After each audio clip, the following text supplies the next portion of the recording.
Look from high above Three Rivers Stadium in Pittsburgh on a 21-degree bitter cold day. The wind chill factor at -3, but this capacity crowd of better than 59,000 are ready for this AFC divisional playoff. Yes, the terrible towels are back, and they are rocking here at Three Rivers. Hi, everybody. I'm Marv Albert along with Chris Collinsworth, and as reported earlier, the Bills' perennial All-Pro, in fact, the inspirational leader of their defensive unit, Bruce Smith, is out with the flu. Definitely out of today's contest back home in Buffalo. So the starter at right defensive end will be the much-traveled Carl Wilson. And the natural tendency is to write off the Buffalo Bills, but I'm not going to do it. At the beginning of the season, nobody liked this football team to win the Eastern Division, and then so many injuries, so many problems with this team. Andre Reed out, their coach Marv Levy missed games, Henry Jones on down the list, star after star. So this team has been overcoming adversity all season long. And for the Pittsburgh Steelers, right throughout the latter portion of the season, it's been a new offensive philosophy with lots of new wrinkles. We talked about it after practice yesterday with head coach Bill Cowher, and he said he will not alter his style in the playoffs. But I think that changes now with Bruce Smith out of this ball game. They get Eric Pegram and Bam Morris back. They missed the Green Bay ball game a couple of weeks ago, and Jim Jeffcoat and Carl Wilson, the replacements for Bruce Smith, are much more pass rushers than they are run stoppers. So I think you're going to see Pittsburgh trying to go after those guys on the ground. And after experiencing the noise at Lambeau Field a couple of weeks back, Bill Cowher made it clear that he's invited Steeler fans to crank up the volume. He said, I'm not going to be as subtle as I've been in the past. I'm going to do what Mike Holmgren did with their fans. So he's been saying, hey, let's do it here in Pittsburgh. We want the place rocking and rolling. And Buffalo Bills head man Marv Levy, who has done a terrific job this season. This is his 10th year as head coach of the Bills. The Steelers have won the toss, and receiving the kickoff from Steve Christie. Ernie Mills with the return and gets out to the 24-yard line. A 21-yard return by Mills. And there is Neil O'Donnell, who has had a brilliant season. 59% efficiency, 19 touchdowns, only 7 interceptions. He has been a perfect fit in the context of this Pittsburgh offense. And up front, a line that has done a good job. John Jackson, Tom Newberry back as the starter. Pro Bowler DeMonte Dawson, the rookie Brendan Sty, and Leon Searcy. John L. Williams and Eric Pegram are the running backs. You see the receivers. Thigpen, who had a tremendous season. Mills, the tight end Gruder, when they go to the 3 wide. The rookie from Colorado, who has really started up, Cordell Stewart, comes on. So the Steelers from their 24-yard line.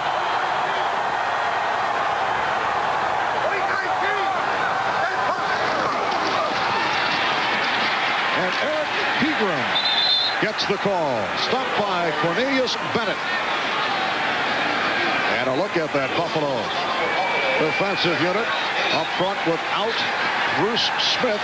So it is Carl Wilson making his second start of the season. Started against Houston in the season finale. Bryce Pop, the NFL's Defensive Player of the Year, leading the league with 17.5 sacks. Cornelius Bennett also with an outstanding season. And Scholes and Darby are the deep men. A handoff for Pegram. Lost a yard on the play. Carl Wilson making the stop. We were chatting with Carl Wilson yesterday. I refer to him as the much-traveled Carl Wilson. 8 years in the league.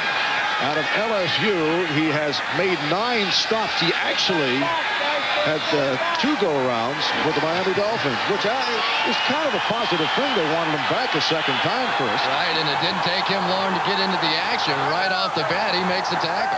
It is a 3rd down and 9 at the 25-yard line. And O'Donnell on a timing pattern, able to complete for the first time a Yancey Thigpen, a 14-yard gain.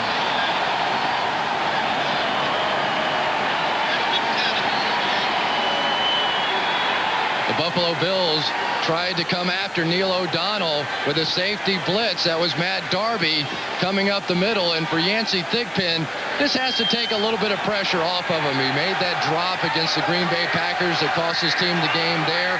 And to come right back here early in this ball game and make a catch just settles him down. 85 catches in the regular season for Thigpen. He picked up the first down.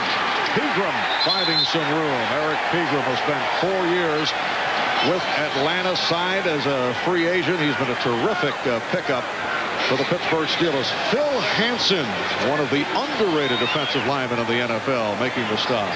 The other thing that happens with Bruce Smith out of the lineup, now you give Pittsburgh a chance to focus their attention on the left side of Buffalo's defense. Bryce Pop over there and Phil Hansen. Without Bruce Smith, those are the two best guys in that front seven. It is a 2nd and 7 at the 41. We're just underway with no score, and O'Connell able to complete to Thigpen.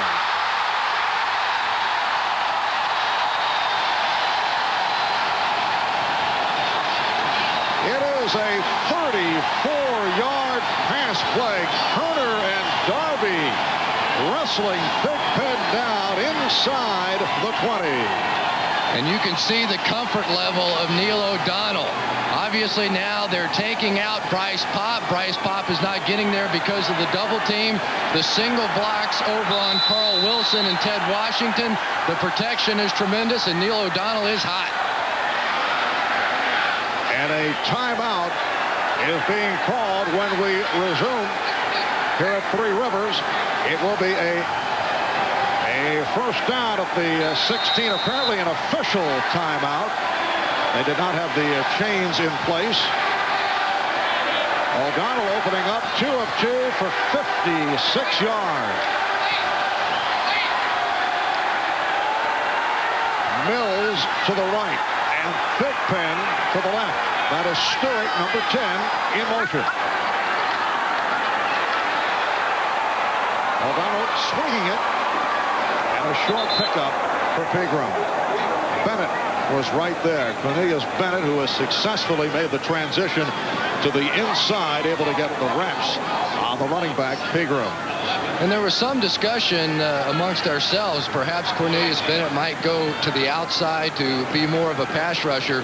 But Wade Phillips, the defensive coordinator, told me just before the game that they would not do that. He has become too valuable as an inside linebacker. He can make many more plays inside. Loss of a couple. It's a 2nd and 12 at the 18. 7th play of this opening drive. And here's Pegram. Inside the 5. He went for 13. And now after opening the game, going to the right, they come back towards Bruce Smith's side. That has to be the game plan here. And the blocking down the field, tremendous. But the point of attack for this ball game, both with the passing game and the running game, unquestionably will be left. It will be a 1st and goal down at the 1-yard line.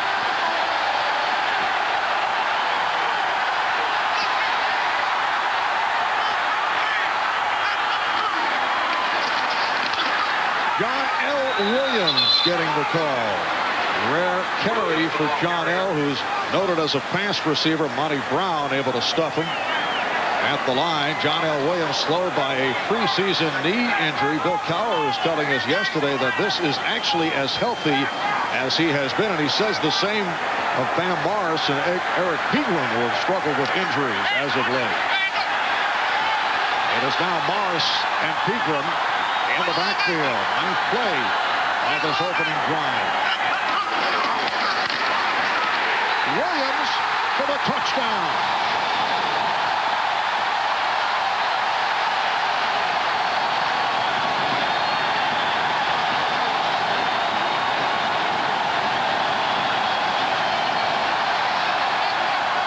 John L. Williams taking it in from a yard away, and the Steelers with a 6-0 lead. 9 plays, 76 yards in 5.5 minutes. And once again, the power of that off week. John L. Williams, if he had to play a game last week, probably would not have been ready, or at least as ready, for this one against the Bills. Norm Johnson with the extra point. And with 9:29 remaining in this first quarter, it is Pittsburgh with a 7-0 lead on Buffalo. We'll be back at Three Rivers in a moment. Who knows this stadium very well, growing up in East Brady, which is about 60 miles northeast of Pittsburgh. In fact, had to round up 30 tickets for friends and relatives for today's game, getting set to take the field for the first time as Norm Johnson will kick it off to the combination of Derek Holmes and Tim Tyndale. Jim said he had to cut it off at 30. There were about 300 that had requests. The Steelers with a 7-0 lead. The winner today going on to the AFC Championship game. And here's Holmes on the return. Able to break a tackle, bringing it across the 30-yard line. He went for 21. Dion Figures on the tackle. Well, the Buffalo front line, they've played well. Fina, Reuben Brown out of the University of Pittsburgh, Kent Hull, Jerry Ostrowski. We'll also see Corbin Lucina at right guard and Glenn Parker. Thurman Thomas coming off the 158-yard day last week. Steve Tasker able to give it a shot, as reported earlier on the pregame show, playing with a pulled tendon in the back of his left leg. 1st and 10 from the 31, and Thomas by the right side, but it was closed by Ray Seal. Picked up a yard on the play.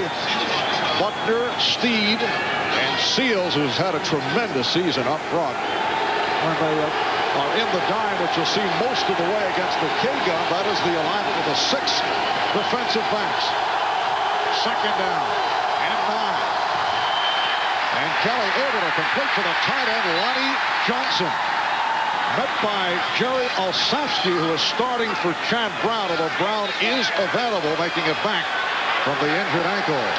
And one of the things that Jim Kelly wanted to do early was hit some short, quick passes to slow down that pass rush, give his offensive line a chance against this great pass rush from the Steelers. Kelly looking at a 3rd down and 5 at the 36. And again, the short pass, we'll have to see where they spot Lonnie Johnson's reception. Myron Bell, the strong safety, right there.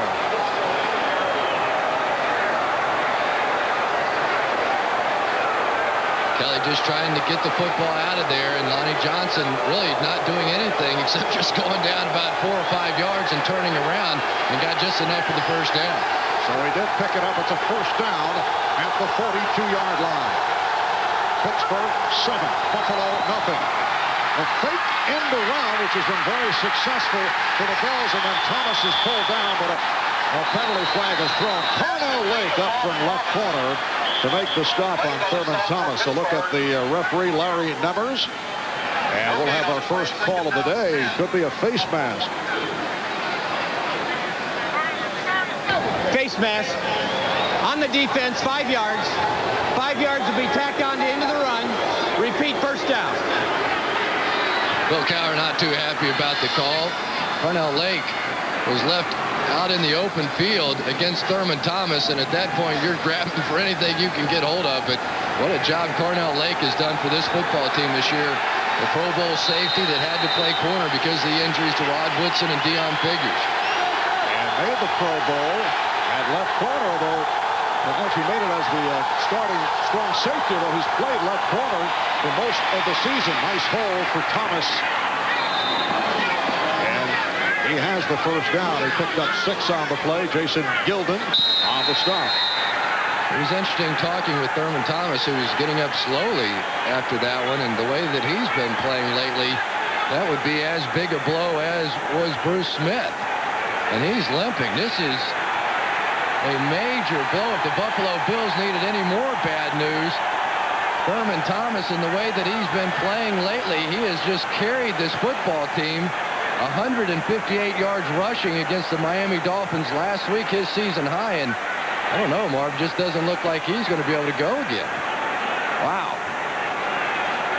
Well, they called for the measurement. It is a 1st down, but the concern involves a An injured Thurman Thomas who comes limping over. Here's another look at it. He took the hit from Carnell Lake. Lake gave him the hit, and then it looked like he fell over another tackler that was at his knees, and that may have been where the injury occurred. So the rookie from Portland State, Eric Holmes, replacing Thomas, and Holmes able to unleash to the 36-yard line. A 13-yard run. He was stopped by the free safety, Darren Perry. Holmes has done this right throughout, but normally provides a nice change of pace for Thomas. But against the Pittsburgh Steelers, the slow developing plays, the counter trays, the ones that take a little time to develop, don't work as well. Thurman Thomas told us last night that he thought the direct hits at this defense would be much more effective. So maybe not that big a loss, Derek Holmes being in there instead of Thurman Thomas, because that's what he does best. And you can see Kelly making a play change and then firing one that ends up going through the hands of Andre Reed. Andre Reed, who's made it back from a pulled hamstring after missing 10 games, did not have a reception last week in his return against Miami. And I thought that was a good idea. Just throw it out there and try and get the ball in the hands of Andre Reed to get him into the flow of the ball game. A 2nd and 10 at the 36-yard line, and here is Holmes on a stutter step again, taking advantage of a good hole, and he has a first down. I think Thurman Thomas ought to be a coach. He knew exactly the way to attack, and you can see Thurman still limping on the sideline. But they're going right behind Reuben Brown, the rookie, who managed to get off on the linebacker there. Nice little combination block, and so far this Buffalo Bills offensive line picking up where they did a week ago. And again, Holmes on first down. Derek Holmes, a 7th-round draft pick. The Buffalo Bills' 2nd pick. On the 7th round, had a very strong preseason and emerged as a major surprise, and certainly valuable when Thurman Thomas had some difficulties. The problem with the cramps earlier in the season, hamstring earlier in the season. 2nd down and 6 at the 21-yard line. And again, Kelly with the audible. And then, of course, the crowd gets louder to make things more difficult for the Bills. It could be a mix-up there. Holmes hit for the loss. Chased down by Carnell Lake.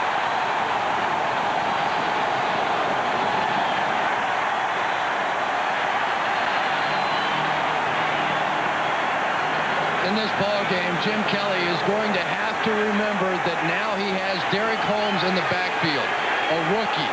You don't want to be spending that much time audibling at the line of scrimmage. He's an excitable kid.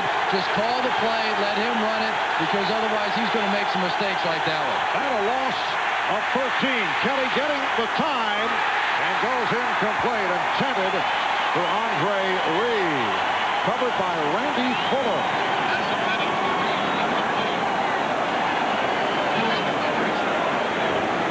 Good man coverage on the outside. The Steelers in with their dime package. Randy Fuller with the coverage. But that loss by Derek Holmes now puts Steve Christie in a very difficult position, having to kick a 52-yard field goal instead of what would have been about a 40-yard kick. Well, Christie did hit from 48 last week.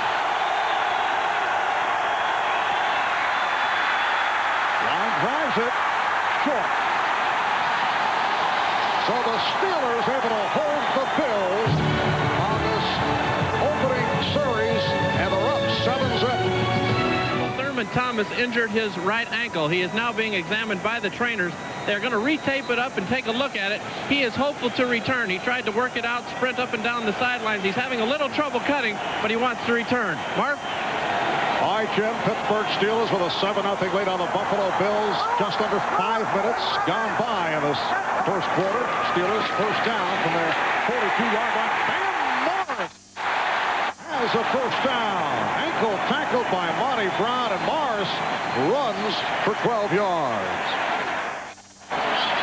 And that time the Buffalo Bills tried to flip-flop. They put Bryce Popp on the other side from which he usually plays, and so they're just running away from Bryce Popp right now. That's one of the nice things when you got Bruce Smith out of the game. You find number 95 and run it the other way. Chris, earlier this season, Van Morris, overweight, had some back problems, got off to a slow start, very disappointing, but he has come on in recent weeks. This is Morris once again. nose tackle Ted Washington on the stop. And Greg Lloyd and Bill Cowher were really going at it on the sideline when they got back. They were right in each other's face, going toe-to-toe, and I'm sure it has something to do with the scheme of things.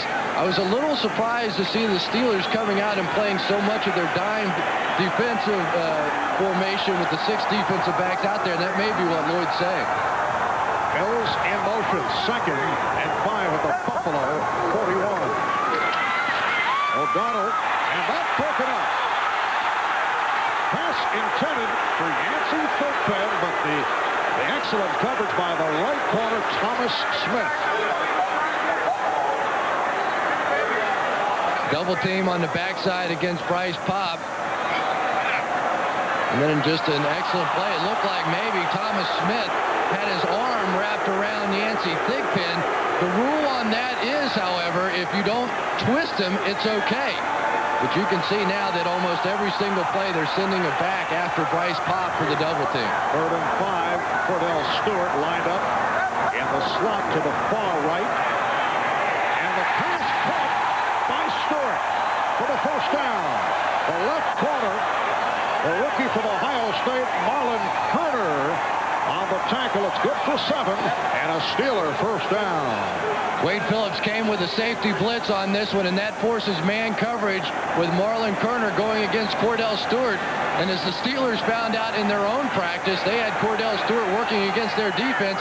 They said nobody we had could cover him, so we decided to put him on the field and let him play a little offense for us. And Bill Cowher refers to as slash, as in quarterback slash receiver. Here's Mars on a slant.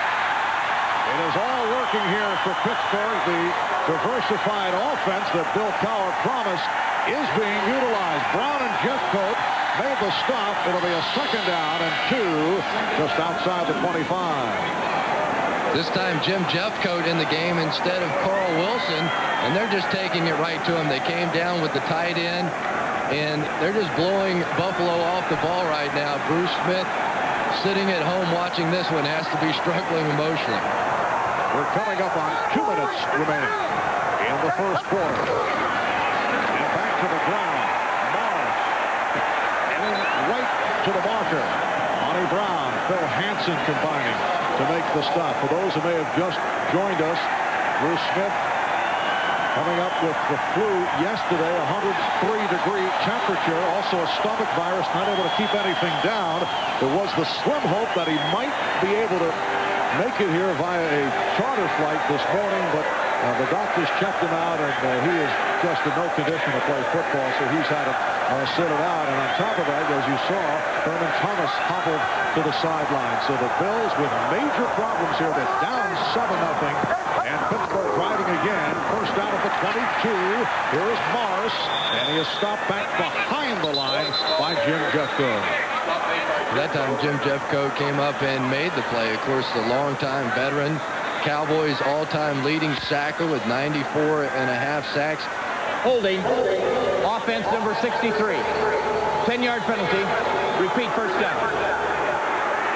Monty Dawson with the hold, and Bill Cowher going crazy on the sideline because this was one of those drives. They're just taking the Buffalo Bills and moving them. Center your screen against Ted Washington, who is their best run stopper, the nose tackle. Monty just got him hooked. And the Steelers have run the ball 9 times for 50 yards here in this first quarter. We're coming up on a minute remaining. They now step back to a 1st and 20 at the Buffalo 32 on a delay. Morris. Bam Morris. Getting inside the 20, run out by the right corner. Thomas Smith, a pickup of 12. It'll be a 2nd and 8. And I think Bryce Popp's getting a little frustrated right now. They put him on both sides of the football, and that time he came so hard after Neil O'Donnell, the running back just ran right past him. He's going to come in. He's got his eyes on O'Donnell, slamming it right inside, and then Bam Morris just ran right through him. He's not watching for the run, which has to be his first priority because that's what the Steelers are doing against him. They're not hurting him with the pass. They're killing him with the run. Rolling down, 30 seconds remaining as O'Donnell throws the middle and able to complete for a first down, hooking up with John L. Williams. Sam Rogers on the tackle. That's a pickup of 8 yards. John L. Williams, one of the better pass receiving running backs in the history of the NFL. He's caught 50 or more each of the past 6 years. Has the first down as time runs out in this first quarter. And when we come back at the start of the second, the Steelers with a 1st and 10 down at the Buffalo 11. In Pittsburgh, Marv Albert, Chris Collinsworth, and Jim Gray as we head to the second quarter. Well, Chris, obviously Paul McGuire with a little stop along the way before heading to Kansas City, where he'll hook up with Dick Enberg tomorrow, and Bill Sims to bring you the Indianapolis Colts. Had to come in disguise. Absolutely. And the Pittsburgh Steelers have manhandled the Buffalo Bills. They're up 7-zip, and they have a 1st and 10 at the 11.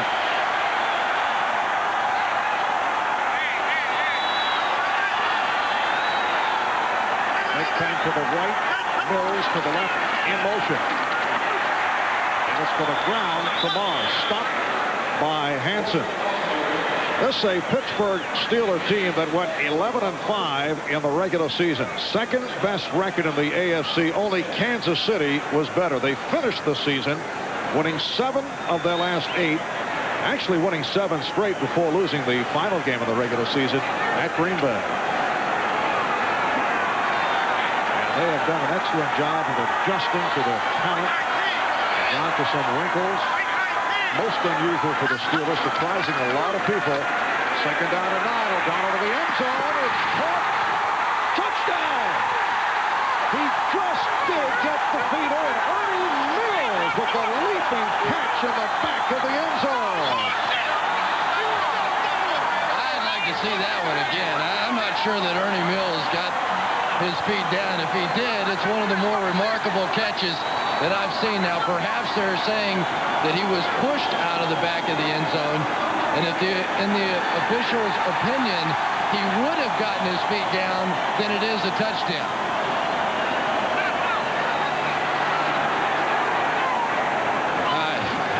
That's a major assumption to assume that he would have gotten that back foot down. I really disagree with that call. I don't think that Ernie Mills would have ever gotten that back foot down under any circumstances. And you see the reaction of Marv Levy. That is his point. And the extra point by Norm Johnson. So the Steelers take a 14-0 lead. And I believe that Ernie Mills would have never gotten that back foot down. It wasn't the push of Kurt Scholes that knocked that foot up in the air. The foot was already going that way. He was contorted in such a manner that the front of his body was coming down. I just think that's very much a bad call on the part of the officials. That's not the push out that forced that foot out. It was just the direction of the body and the way that he had to make the catch. And you see the reaction of Marv Levy, who continues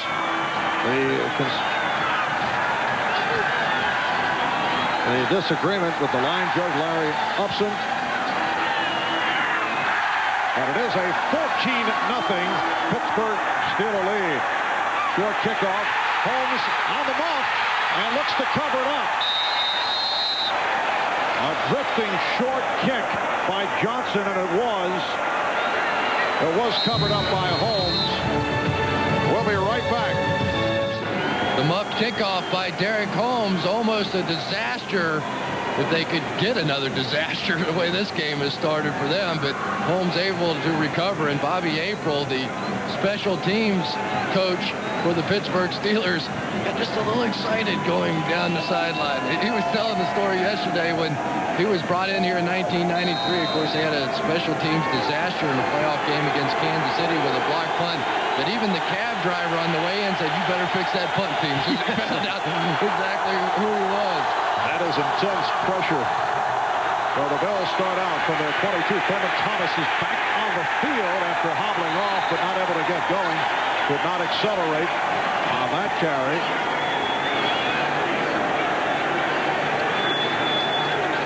Lost a yard on the play. The Buffalo Bills with a regular season record of 10-6. They won their 6th AFC East title in the last 8 years. Won handedly in the wild card last week over Miami, but not able to get going here against the Steelers. Ronnie Johnson with the catch. Short pickup. Levon Kirkland was right there. And Thurman Thomas back in the ball game. He was severely criticized after the San Francisco game earlier this year. He had cramps in that game, did not return. The fans in Buffalo wanted to run him out of town, according to Thurman Thomas. And I'm sure in part that's the reason he feels he has to get back in this game. 3rd down and 7. And Kelly's pass broken up, intended for Bill Brooks. Willie Williams, the right corner, able to get a piece of it. And what an amazing story these corners for the Steelers have been this season. Willie Williams was expected to be a non-factor for the Pittsburgh Steelers. They had Deion Figures. They had Rod Woodson.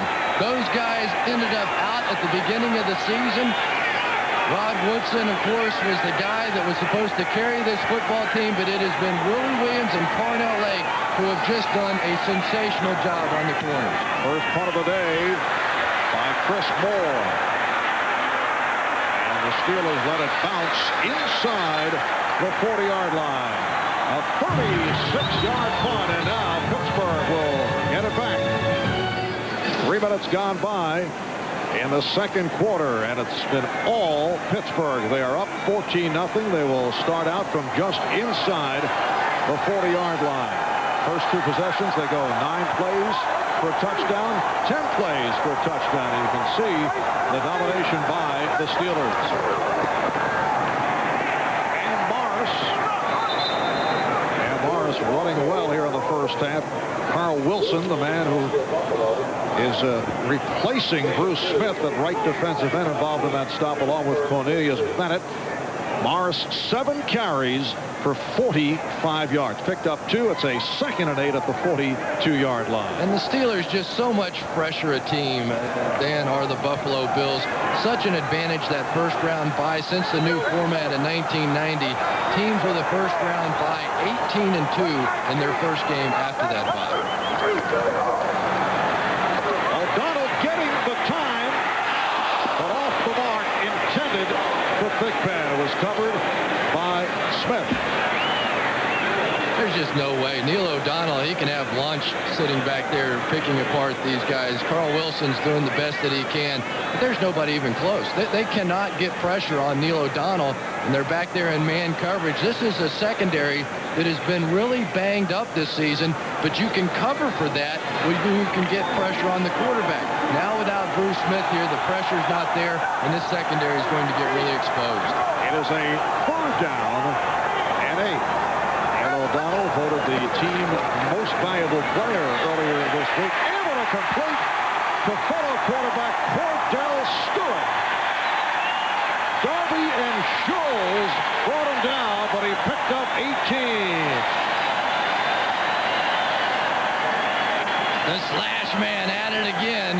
And I like the story that Yancey Thigpen, the other receiver, had about Cordell Stewart. He said the best part about him playing wide receiver is when he does go back to playing the quarterback position, we don't have to worry about him throwing those high balls anymore. He has a full understanding of what it's like to go over the middle now. Second catch for Cordell Stewart. First down at the 39-yard line. And here's Bam Morris. We were talking yesterday with Steve Tasker, who some in Buffalo have labeled as their version of slash for Cordell Stewart, and Steve said, "No, more of a comment." A comment, yes. Although the way he has been playing this season, more of an exclamation point, I would have to say. And Bruce Smith, the question mark. It's just no fun. There's Steve Tasker, the guy who had to get shot up before the game, cortisone shot, little Novocaine in there, but he's loving his opportunity. He's had twice as many catches this season as he's had in his 11-year career. And the delay for Morris, and it does not work. Phil Hansen right there. And Hansen is hurt. A loss of 2 on the play, but Phil Hansen shaken up. And what else can go wrong for the Buffalo Bills? Marv, at the end of a season, your body is just destroyed. It's broken down. A lot of different things hurt. And it's amazing with that week off, all of a sudden you get a little spring back in your step. You start to move around. But for the Buffalo Bills, they've had to continue playing all along. And you can see physically they just beat up. For a moment, I thought you were referring to your season as a broadcaster. It's a 3rd down and 12, and that nearly picked off. Matt Darby had a shot at the pass intended for Andre Hastings. And that was a play that the Buffalo Bills defense, they just had to make. They couldn't allow Pittsburgh to march right back down the field again. And it looked like Cornelius Bennett was able to get a hand on that football and tip it away and almost into the arms of Matt Darby. Cornelius Bennett has not gotten the recognition this year because he doesn't have the sacks as an inside linebacker, but perhaps his best year. And here are the Steelers going for it on a 4th down and 12 at the Buffalo 41. Out they are punting. Run start with a beauty. Oh, check that. It was Cordell Stewart. They lined up in a regular formation, and then Stewart dropped back to punt. And you can add another slash to his name. He's quarterback slash running back slash wide receiver, now slash punter. So the fake, which ends up with the punt by Stewart. Stewart's last punt was in high school. The next one, of course, in a playoff game. And Yancey Thigpen almost made a sensational play, but when his foot stepped on the line right there, that meant that the ball came out to the 20. So they line up in the conventional formation, and then Stewart dropped back into punt formation. That pass intended for Andre Reed. As the Buffalo Bills are starting out from their 20-yard line. Jim Kelly is now 4 of 8 for only 13 yards. 5 minutes in, 2nd quarter. The Steelers are 14-0. Well, this is not the kind of game that Jim Kelly wanted to be in. He wanted to be able to run the football against this team. And the give for Thomas. A bit of spin, but held for short yardage once again by Levon Kirkland. And Greg Lloyd is upset with himself. He had Thurman Thomas dead to rights in the backfield. And Thurman, even with the bad ankle, able to spin away, but not get too far. That Pittsburgh defense is just so fast. Thurman Thomas, 4 carries, 7 yards. A hobbling Thurman Thomas. And the pass caught by Steve Tasker. He took a big shot. It is good for 16 yards. And apparently a penalty marker is down. Holding. Offense, number 84. 10-yard penalty. Repeat 3rd down. Lonnie Johnson, the tight end with the hold. The Buffalo Bills have had 0 good luck so far in this game. The wing T back, as Marv Levy called him. He says our offense now looks more like the wing T than anything else. Despite the shot up knee, Steve Tasker made the play and held on, but they're going in reverse. It is a 3rd and 19 back to the 11. And Kelly throwing to the sideline, intended for Tasker, covered by Lake. And the crowd responding to the efforts of the Pittsburgh defensive unit.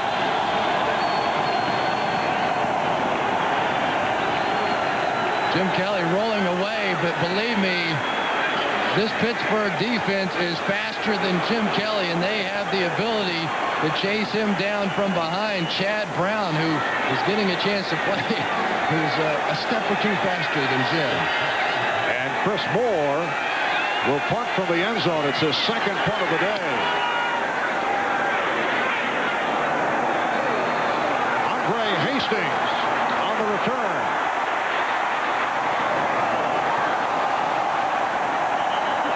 Andre Hastings with a good 2nd effort on a 44-yard punt, 12-yard return. Back at Three Rivers Stadium, 8 minutes and 45 seconds to go in this 1st half, and it's been all Pittsburgh as they lead the Buffalo Bills by the score of 14-0. Lamar, this defense appears to be very ordinary without Bruce Smith. They've got problems because of injuries in the secondary. And talent-wise, when you take out a Bruce Smith and you focus all your offensive attention on Bryce Pop, they just don't have that many weapons. Off the play fake, O'Donnell completing to Mills. It is a Pittsburgh first down, a 12-yard advance. Pop and Scholes combined to make the stop. Second catch for Ernie Mills in his 5th year out of Florida. And Ernie Mills working against Marlon Kerner, who would not be in there himself but for the injury to Jeff Burris. Their Pro Bowl safety, Henry Jones, had knee surgery. He's out. But they've been able to cover up for that secondary with Bruce Smith. And here today, Neil O'Donnell's just having it too easy. First down out the 31-yard line. Here's Morris. And Morris, who last year had a very strong rookie season, started 6 games for the injured Barry Foster, ran for over 800 yards. In fact, second to Foster by only 15 yards. Did have some fumbling problems. And then this year, as we mentioned earlier, had difficulties at the start, but has come on and has had a big first half. 10 carries for 49 yards. Second down and 6 at the 27. O'Donnell again getting the time, throwing for Mills. Covered by Kerner. Really nice position that time by Marlon Kerner. Again, Neil O'Donnell had all day, and he put Kerner in a real tough spot, having to cover Ernie Mills for this long. And Mills had his hands on the football, but Kerner got his hands up and knocked it away at the last second. And at the very least, this Buffalo Bills defense, they have to make a play right now. You have to at least keep the Steelers to a field goal in this situation and hope that your offense can get it turned around. O'Donnell 8 of 12, 111 yards. Stewart in motion on the far side. O'Donnell was looking that way.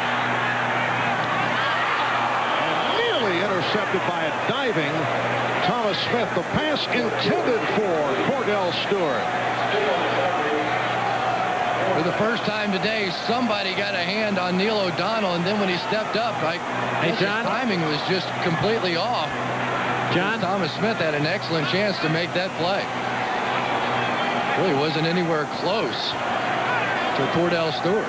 It is a 4th down and 6 at the 27, and Norm Johnson will attempt a 45-yard field goal. Led the NFL in kick scoring, 141 points in the regular season. A line drives it right through from 45 yards away. Looked like Jack Nicklaus playing the hook that time. He started that ball out about 4 or 5 yards outside the post and just threw it back in. With a 17-0 advantage now over the Bills. 7.5 remaining in this first half. Tyndale on the return. Tyndale, the first-year player out of Western Ontario, takes it for 22 yards. And here's Thurman Thomas, who's been struggling, coming up with a sprained ankle earlier. You mentioned during the first quarter all that fan criticism Thurman faced in Buffalo after departing in the second quarter against the 49ers with cramps, but he's come back strong this season. We talked with Thurman yesterday about his ups and downs with the Buffalo fans. I have given all my body, to the Buffalo fans and done a great job for 8 years, and to hear that criticism was very touching to me. It really hit at heart, and to see me as a player that didn't have any heart, that didn't want to go out there and play in a big game, really did hurt. But Marv, there comes a time when you go back in the game and it helps a team, and I'm not sure that time is right now for Thurman Thomas. He just doesn't seem to be the same guy that he was last week with that spectacular game against the Miami Dolphins. Derek Holmes was running the football effectively in the first quarter. I don't know how much longer Thurman will be in there. Well, that pass is dropped by Lonnie Johnson, covered by the combination of Levon Kirkland and And Willie Williams bringing up a 3rd and 8 at the 32. And Jim Kelly is struggling in this ball game as well. Now he's 4 for 10, just 13 yards worth of completions, and no completions to a wide receiver. Not a good start for Jim.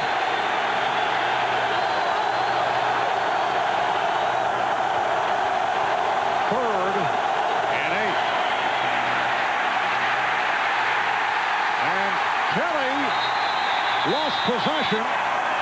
Looked like Kent Hull, the center, was able to come up with the football. Kevin Green coming strong on Jim Kelly. And Marv, this Pittsburgh Steelers defense is just a bear. And these Steelers fans, I believe they like defense better than offense around here. All those years with the Steel Curtain and Mean Joe Green and Jack Ham and all the guys, defense turns on this crowd more than anything else. Kevin Green with a sack. First sack of the day. And here's Moore fielding the high snap. In trouble and taken down at the 12.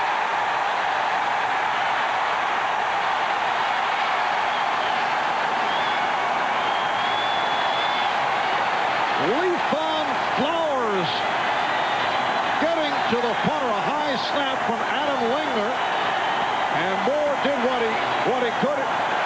Wanted to get rid of the football, but could not.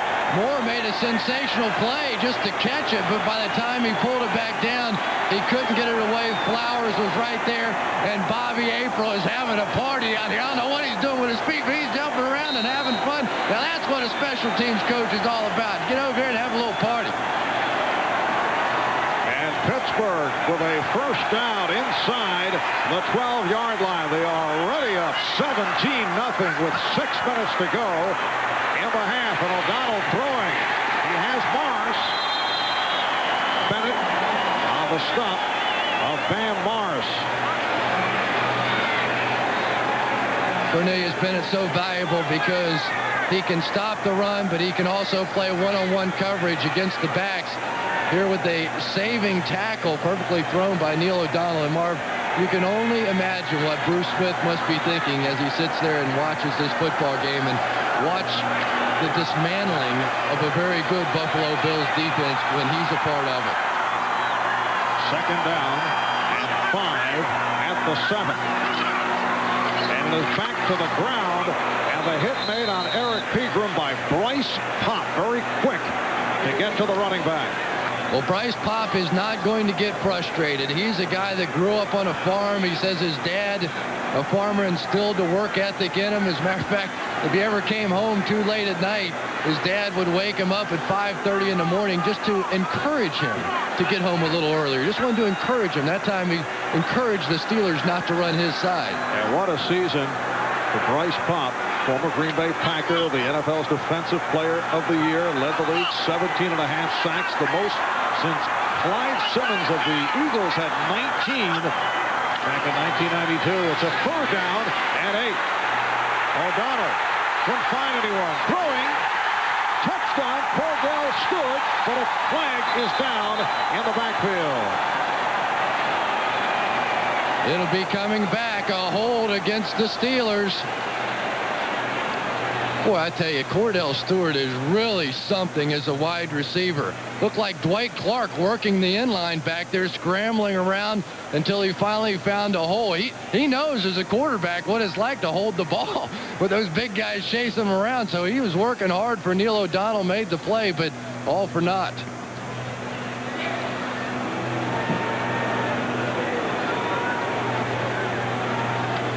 There are 2 fouls on the offense.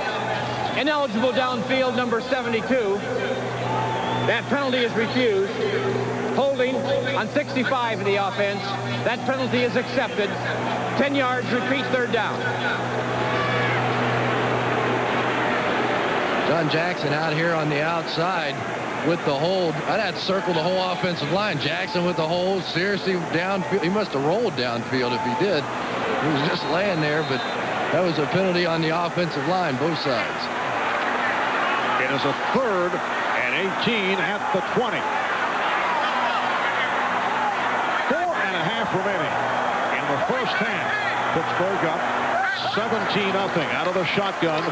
O'Donnell just looking to get it away. Good rush by the nose tackle, Ted Washington.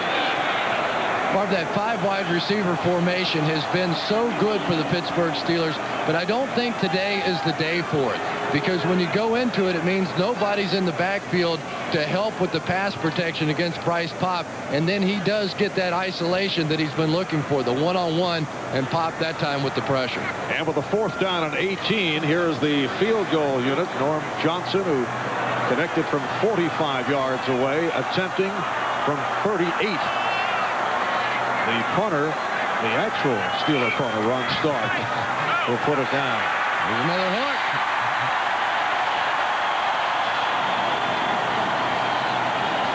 So it is now a 20-0 lead for the Steelers, with 4:22 remaining in the first half. You know, one of the jobs as a head coach is you got to sort of give the body English to those field goals. And that time, Cowher managed to squeeze that one in.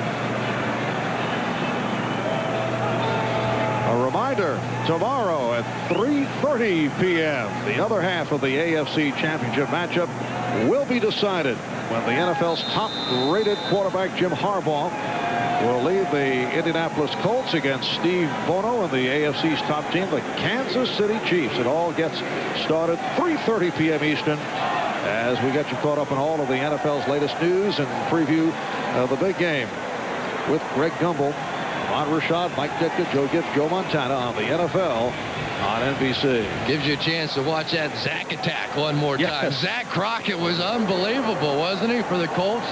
Marshall Faulk had knee surgery this past week, so once again we're going to see Zach Crockett, who just ran all over the San Diego Chargers in that upset win on the coast.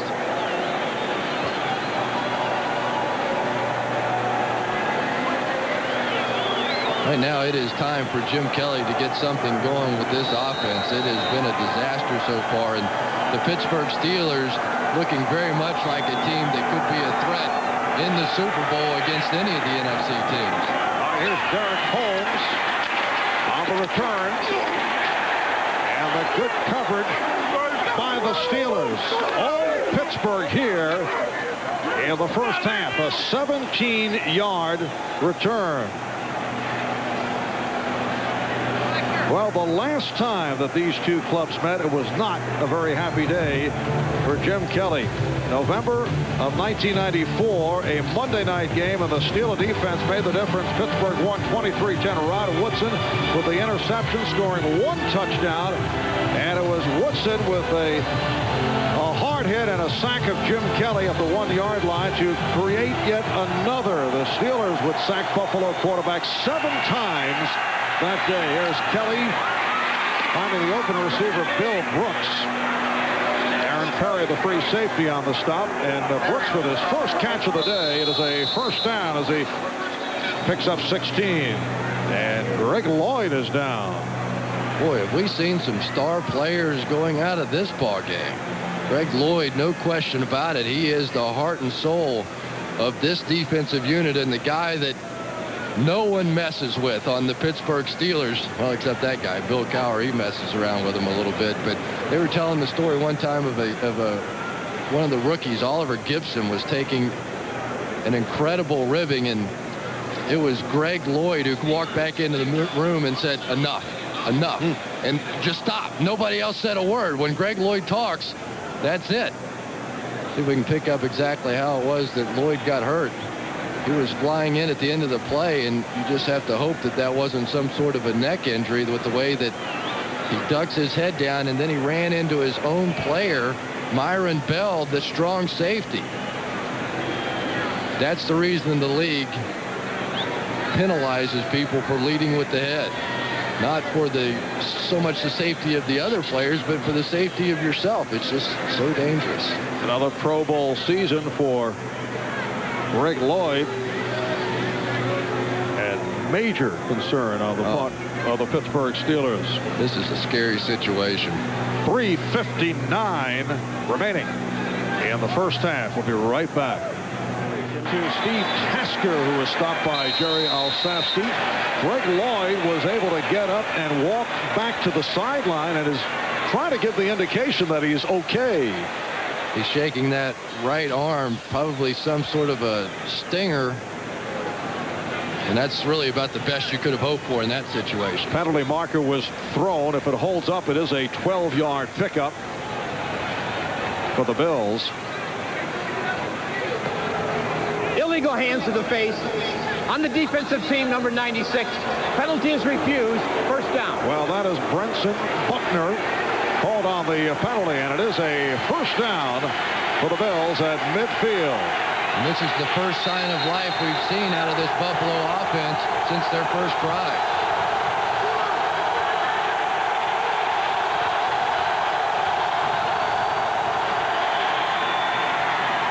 Thurman Thomas again with a short advance, stopped by Buckner. Buckner with a shot, and Levon Kirkland, the linebacker, really came in and threw his body into the mix and just leveled Thurman Thomas. Crowd reacting as Greg Lloyd is back on the field. Incomplete. But tight end Tony Klein could not hold on as he took a hit from Levon Kirkland. And Jim Kelly is calling plays that are either misdirection, bootleg type plays, or very short, quick passes. Jim is not comfortable. I don't think he has any confidence at all in the offensive line's ability to hold out this defensive front and allow him to throw the ball down the field. And Kelly now facing a third down and 6 at the Pittsburgh 46. Just did get it away, completing to Brooks. And he has a first down. Randy Fuller on the stop. It's good for 10 yards, and this is easily the most impressive drive by the Bills. And Chris Oldham, number 24, was jumping up and down at the end of the play. He got picked off of his man, that time by the tight end Tony Klein. Just a simple pick play, well executed, illegal, but you don't get caught. It's a good play. And a first down at the Steelers 36-yard line. It's Pittsburgh 20, Buffalo nothing in this AFC divisional playoff game. Kelly able to hang in the pocket, and now a flag is thrown. Andre Reed involved downfield with Randy Fuller.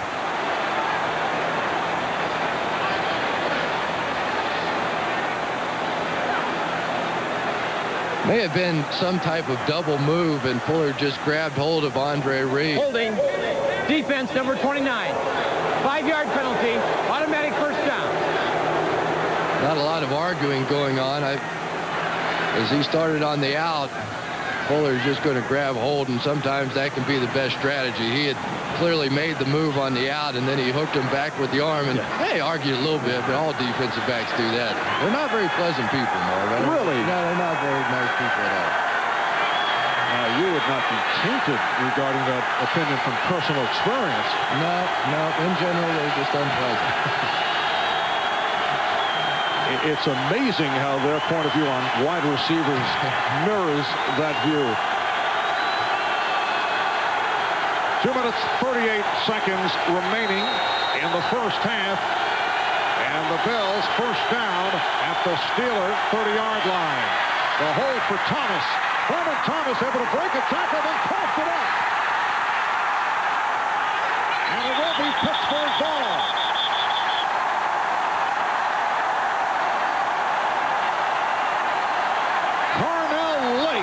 With the recovery.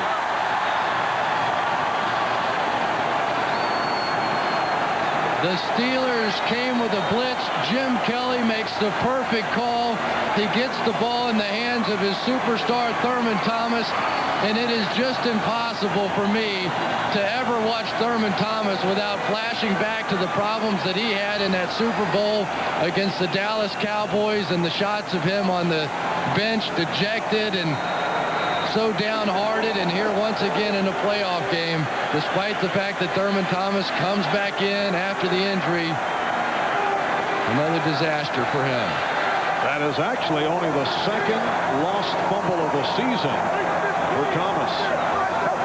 It gives the ball back to Pittsburgh, starting 13-yard line. Eric Pegram getting the call. And he was stopped by the combination of Carl Wilson and Matt Darby as we approach 2 minutes remaining in a first half that has belonged to the Pittsburgh Steelers. And Marv, it's so much more than just a fumble, because in this situation, the Bills were driving. They started to look good. They were going down, had a chance to get back in the game, and then he just gives it away.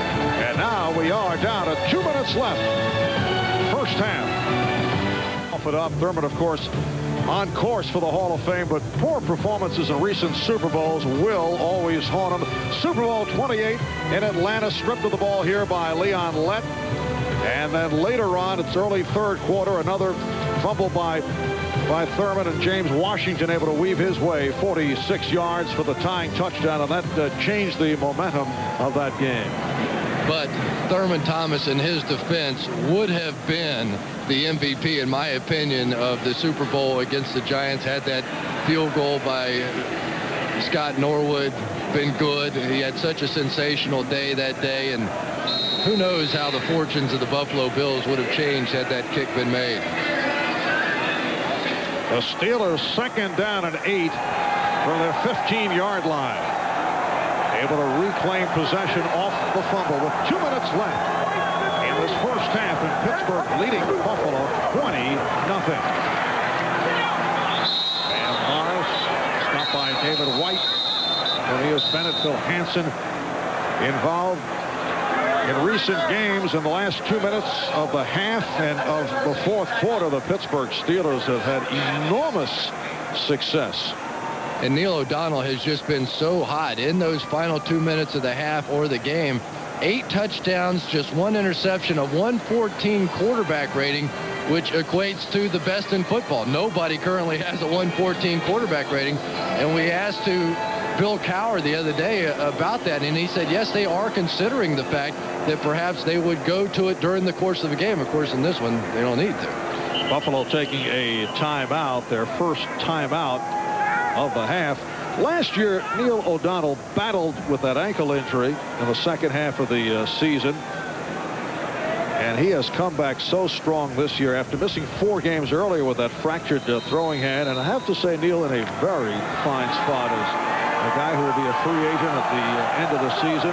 He is a New Jersey guy. There has been some talk that the New York Jets would be interested. Neil was asked about that. We talked about it with him yesterday. As handoff goes to John L. Williams, stopped by Jeffcoat and Wilson. And Neil said he said he wants to stay here with the Steelers. He also said, what do you think, I'm nuts with all the ticket requests? He can't go back to New York. That would be impossible. He said this affectionately, but he said it might be too close to the family. Yeah, and I think that the Pittsburgh Steelers are going to sign him. The one problem that they have, obviously, though, is that Cordell Stewart is a part of the mix. They also have a guy by the name of Jim Miller who performed very well in the preseason this year. So if you're rolling the dice by allowing Neil O'Donnell to go somewhere and you don't want to commit $20 million to a long-term deal or whatever the case may be, at least you have a little insurance with Tomczak and Jim Miller. But Mike Tomczak really struggled this season, threw 9 interceptions and played very un-Steeler-like ball when Neil O'Donnell was out with that broken hand. In the 4th down and 7 situation, following another Buffalo timeout, it is definitely Ron Stark back to punt. Cordell is not in sight, so Stark punting from his 1. Steve Tasker calling for the fair catch. So a minute 40 to go in this first half. 33-yard punt by Stark, and Buffalo gets it back. Buffalo first down at the Pittsburgh 49-yard line. Play action. Only getting the time and completing for the tight end. Fine. Breaking tackle, but did not get out of bounds. Myron Bell made the stop, so the clock is running. Marv, let me say this, how much I disagree with the play calling on that previous series. They just have given the Buffalo Bills another chance to come big. Very conservative. Now Kelly goes to the sideline, and Reed does get out to stop the clock with a minute 11 remaining. Willie Williams on the coverage there. And as a player, I always wanted to have some momentum going in at the half. And what they've done now is they've shifted the momentum back to Buffalo. Despite the fact that they're down 20-0, the Steelers defense has been rocked back the last couple of drives, and now Buffalo has a little life. Andre Reed with his first reception. It's a 2nd and 5 at the 27, and Kelly throwing deep. Oh, what an adjustment made. They'll spot it down at the 1. Beautiful catch by Tasker, a 26-yard pass play. He was brought down by Darren Perry. The clock is running. A 1st and goal at the 1-yard line. And it's Thurman Thomas taking it in.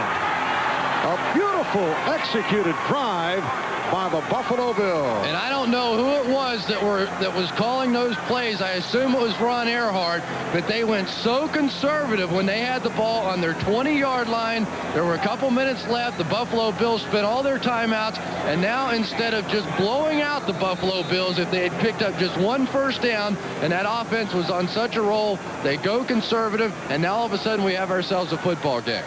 So the Bills with 4 plays go 49 yards in 56 seconds. Steve Christie adding the extra point, and Buffalo certainly has to feel good about developments here with 45 seconds remaining in the first half. They are able to get up on that scoreboard. Pittsburgh with a 27 lead.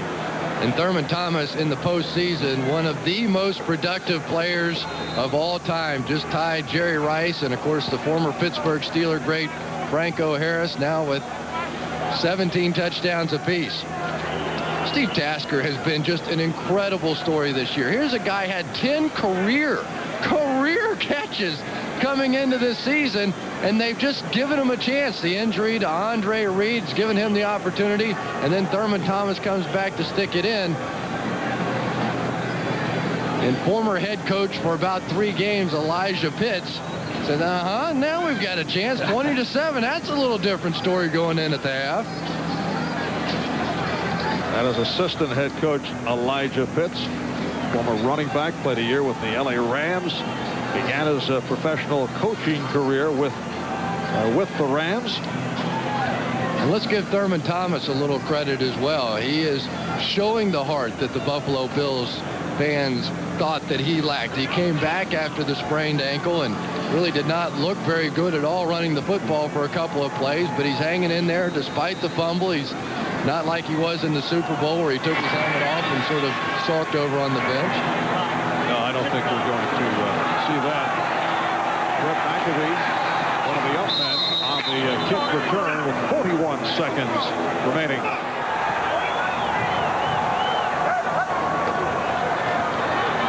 And here's O'Donnell completing. Andre Hastings stopped by Marlon Turner. It's a pickup of 14. And you just have to wonder why this wasn't the type of plan that they used when they had the ball the last time. They felt very comfortable with that 20-0 lead. And I suppose I've had many a conversation with Ron Earhart, and he will tell you point blank, I am not afraid to take the air out of the football.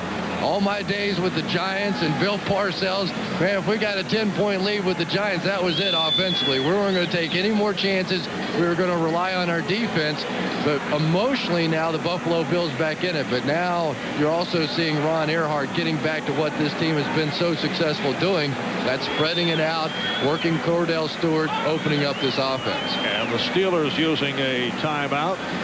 When we resume, it'll be a 1st and 10 at their 45-yard line.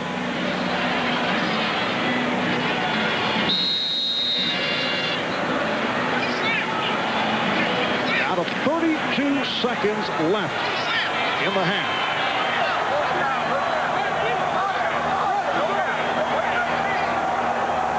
Again, O'Donnell out of the shotgun.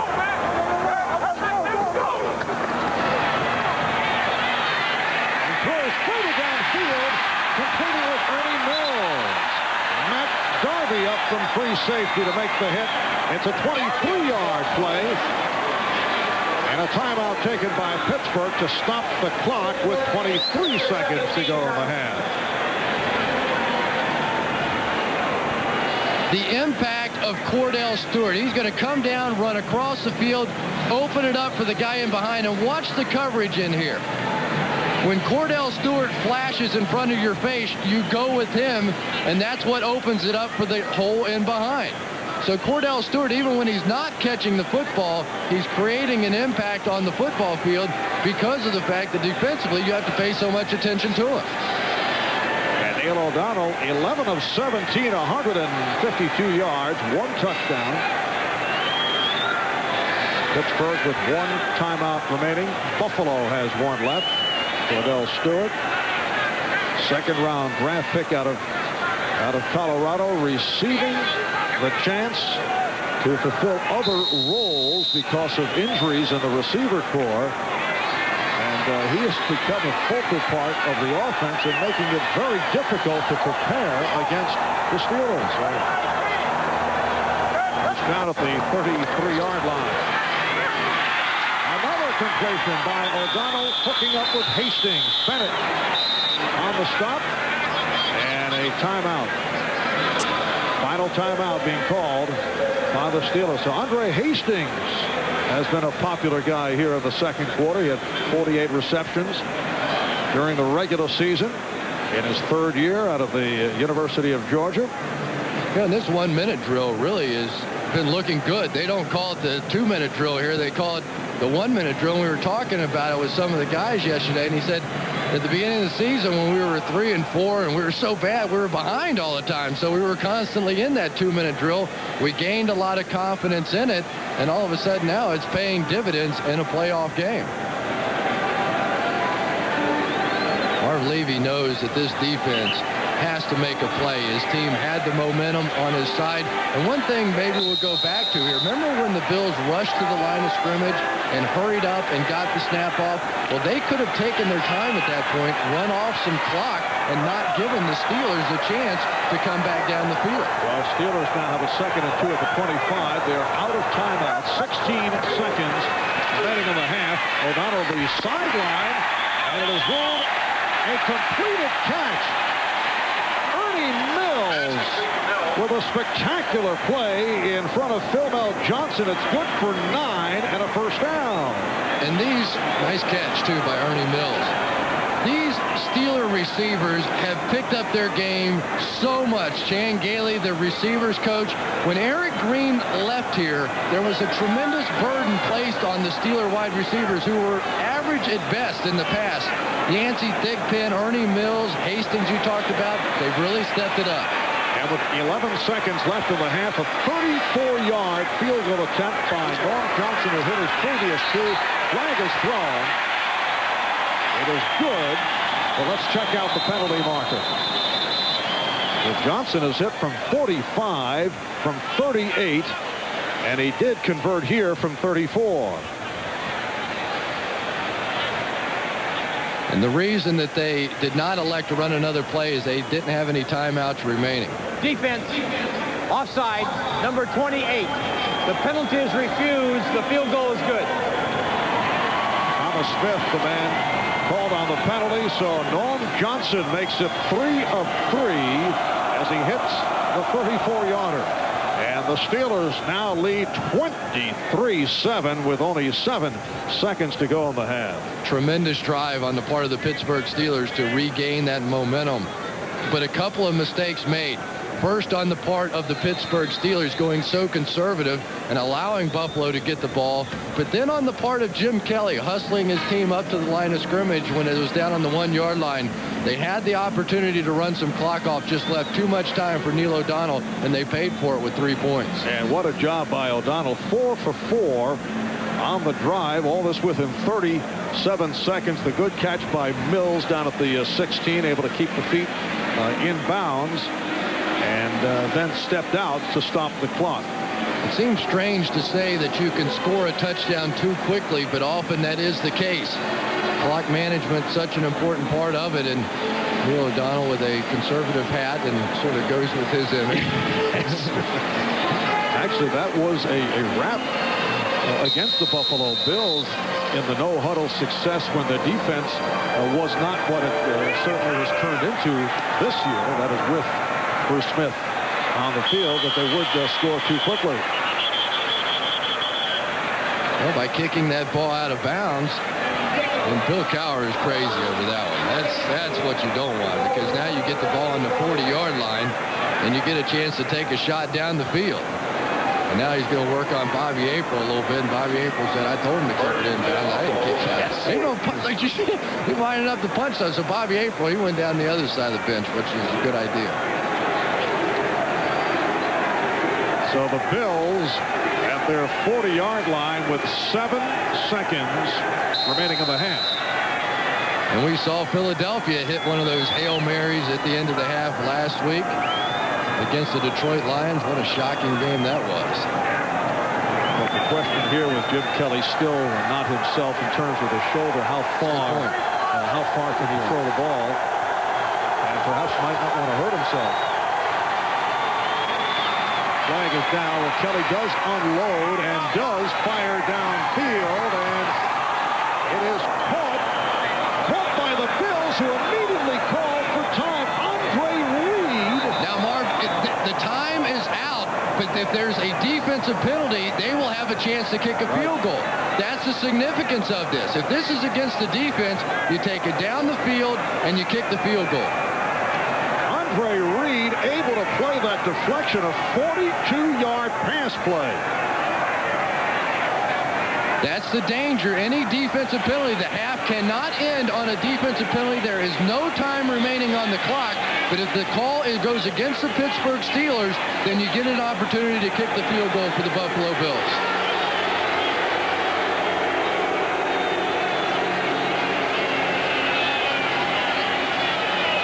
We have an illegal formation on the offensive team. The tight end was lined up in the backfield. The half is over. Of course, the flip side of that is if it's on the offense, you don't mark off the penalty. You go in and get a little Gatorade at halftime. So a break for the Pittsburgh Steelers. And the Steelers with a 23-7 lead on the Bills at the end of the half off a superb effort by Neil O'Donnell. 13 of 19, 169 yards. Return by the rookie Derek Holmes for Buffalo, breaking tackles as he reaches out to the 33-yard line. A 24-yard return. Figures involved on the stop. Let's check in on the field with Jim Gray. All right, thank you very much, Marv. Well, the mood in the Buffalo locker room was really pretty good. Many of the players were pretty happy with what went on in the second quarter. Wade Phillips told me he's going to try and make some adjustments defensively, come up with some new schemes. He feels that Neil O'Donnell is just having too much time in the backfield, standing back there waiting to pass. He also said that he feels as though the team can come back, and Marv Levy emphasized they had come back from worse deficits in the playoffs before, mainly against Houston a couple of years ago. Marv? Yes, that was January the 3rd, 1993 in Buffalo. Frank Reich throwing 4 second-half touchdowns as the Bills came back from that 35-3 deficit. The greatest comeback in offense of the NFL. 5-yard penalty, still first down. And it is a first down and 15 off the call back at the 28-yard line. Jim mentioned too much time for Neil O'Donnell, and on the other hand, not enough time for Jim Kelly. Starts out with the get to Thomas, and Furman Thomas driven back. Joel Steed gets him for a loss of a yard. And Joel Steed, the nose tackle, strongest man on the team, his nickname LFL, because he tears people limb from limb. How clever. Yes. Yes. That was my nickname with the Bengals. I don't know if you knew that. I did know that, yes. 9 carries, only 25 yards for Thomas. Oh, Kelly took the shot.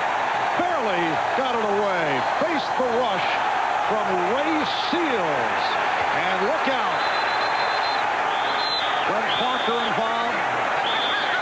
Ray Seals involved. Things getting testy. Penalty markers are thrown.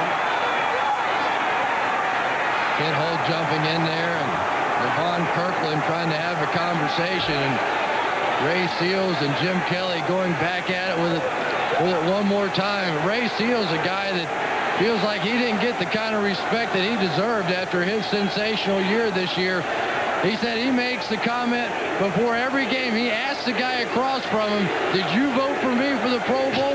And if he didn't, he said the guy's in for a long day. And that time, Jim Kelly was in for a long day. I think Ray was. Oh. Unnecessary roughness penalty. One against 74. Of the defensive team. Unnecessary It was roughness. after the pass was incomplete.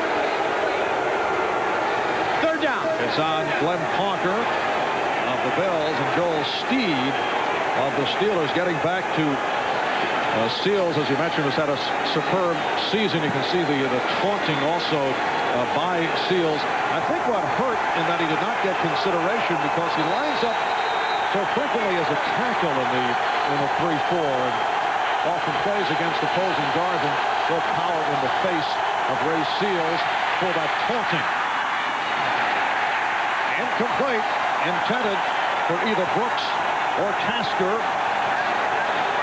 And Ray Seals, he's still upset. He didn't like the fact that Bill Cowher got in his face. But you could tell when Ray Seals got up after the sack, he kind of did one of those six-gun salutes, wham, wham, wham, wham, with his fingers like he's shooting Jim Kelly, and Jim Kelly didn't like it. And he jumped up and just slammed into Ray Seals. And now here comes Cowher back at Seals. This is like big-time wrestling or something at this point.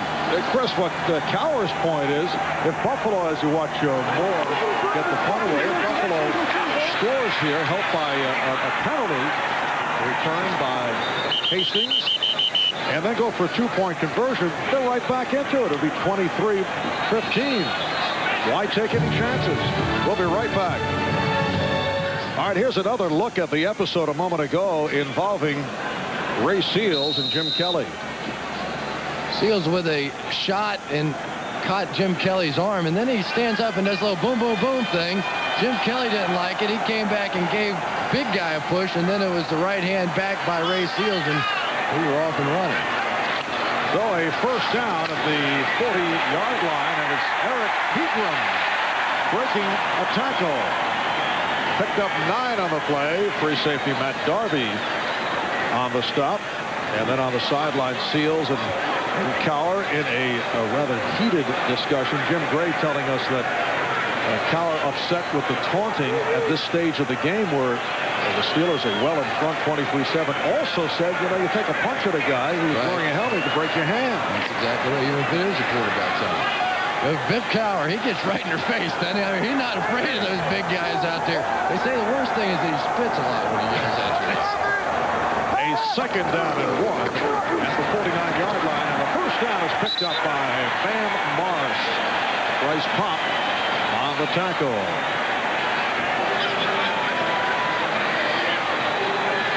Pop hasn't given up on this one, but so much more of the burden on him because of Bruce Smith not being here. Jonathan Hayes got him hooked, a little hold, but wasn't enough to keep Bryce Pop out of the play. Bryce Pop in his 6th year out of Northern Iowa. Signed as a free agent from the Packers. Certainly hit the jackpot with that 3-year, $7.5 million contract. First down, and O'Donnell with the time, completing for another Steeler first down. Has the backup tight end, Jonathan Hayes. First catch of the day for Hayes, and it's good for 17. Well, this is what you can do when you get the running game going. You go the bootleg off of it. You sneak the tight end in behind. And Jonathan Hayes has been playing a lot today instead of Mark Bruner because he's the better blocker. They wanted to get him out there against Bryce Pop, but proving he can catch one as well. Nice little drive the Steelers have going. And O'Donnell has hit 7 of 7 throwing on first down. First down at the Buffalo 28. 3 minutes gone by in the third quarter. Morris. And a short pickup. Stopped by Monty Brown.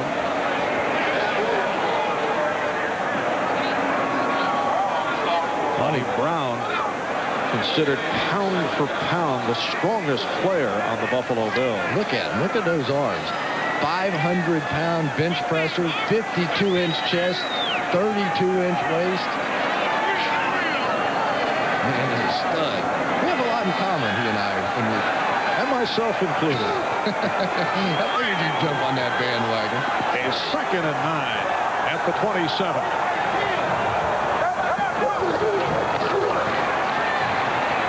able to backpedal to set up the screen for Pegram. Pegram with a blocker, cuts inside the 10 and taken down inside the 5. 23-yard gain. Matt Darby, Phil Hansen combined to stop Eric Pegram.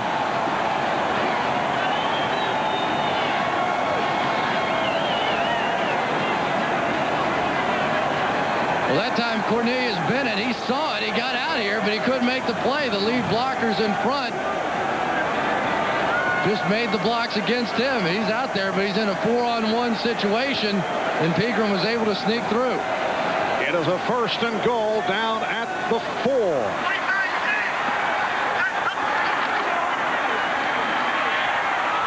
And Morris is hit for a loss by Pop.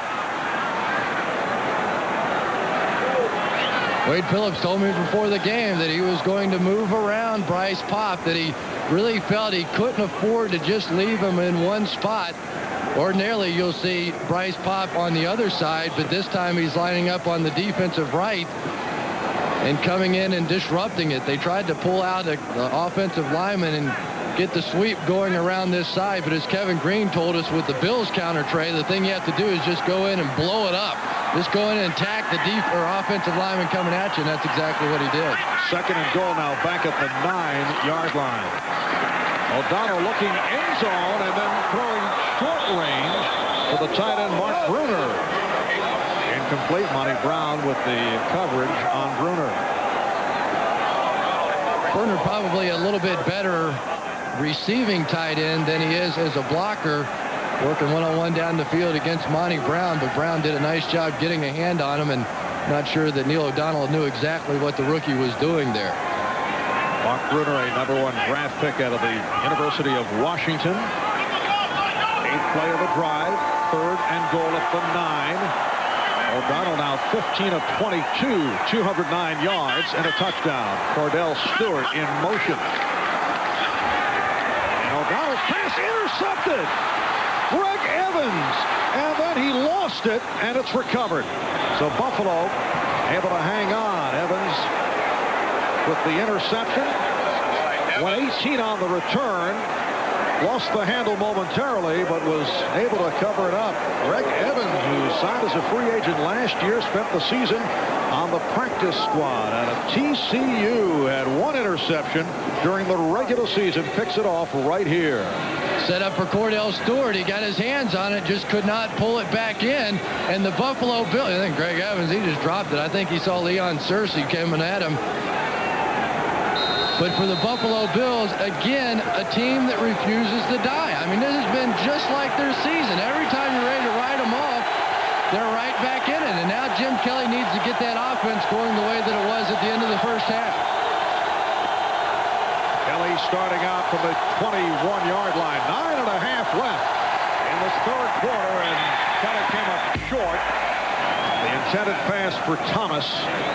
It'll be a 2nd and 10 at the 21-yard line. So Neil O'Donnell, who has been so efficient, intercepted for the first time over the last 156 passes in postseason play.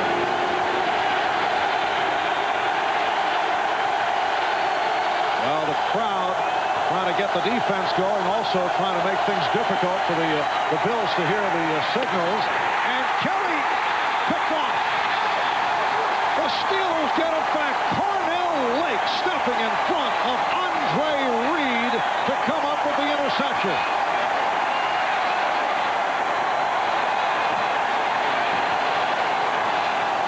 It's only appropriate that Cornell Lake would make a play like that in a playoff game.